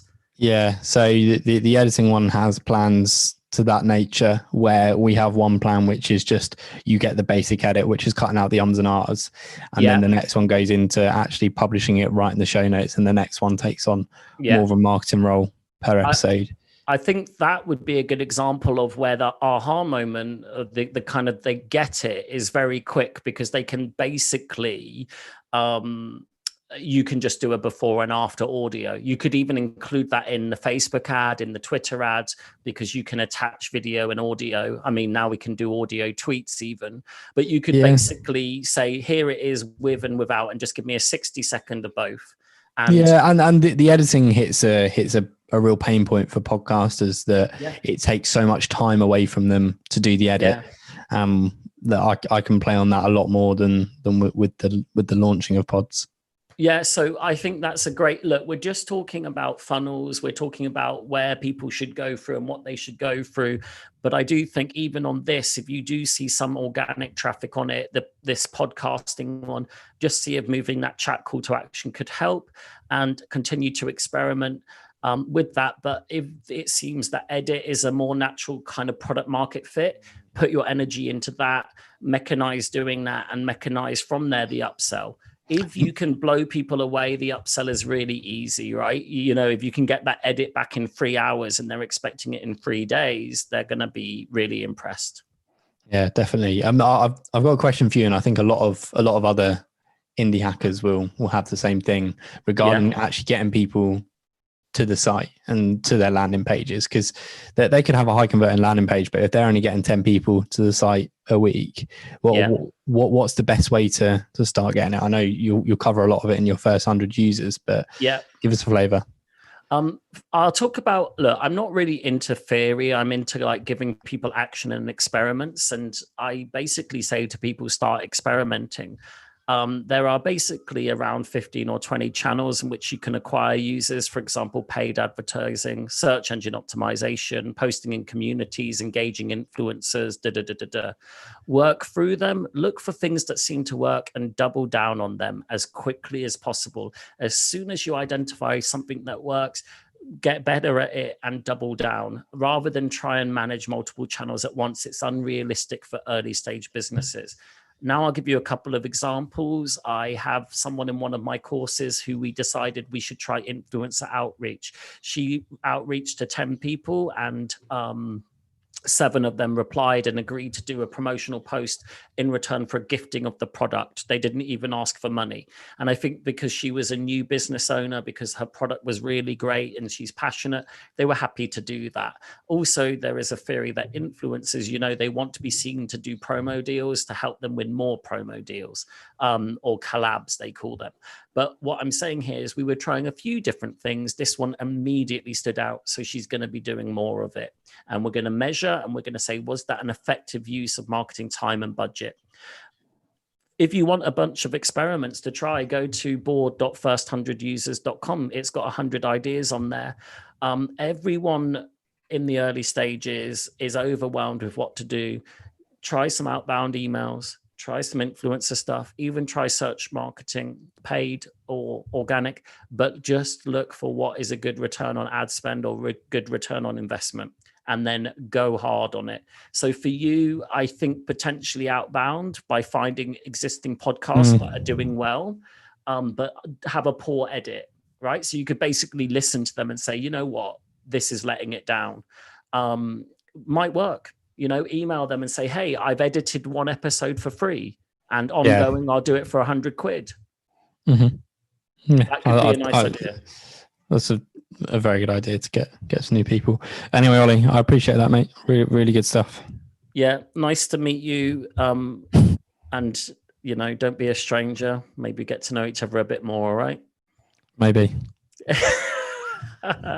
See you later. Right. Is there anyone here left? There's a few people still here. 9. Right. Can you guys give me a like? I'd really like a like. And what I might do now is just draw a close under this, because I'm 3 hours and 40 minutes deep and I haven't even touched the surface in terms of roasts. If you are waiting for a roast, I don't know what to do, guys. Do I keep going forevermore? I could maybe take a break, get some food, and come back to it. So yeah, I'll do that. If there's anyone here in an hour and you really would like a roast, my suggestion to you is use the live chat and make sure you separate out the domain, because it will remove your URL if you're just typing the URL. So just write it without the .com or write it as a sentence. If I see any more, I'll come back and do more.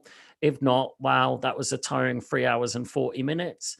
And it was fun. I need to get on Deliveroo. I need to do some client work, and then I may or may not be back. Please leave comments if you would like me to return. If not, see you on the other side. Sorry, that's Hamilton. So everyone's been enjoying that. And this is amazing. This was really, really, really, really, really fun. I just need to sleep forever now.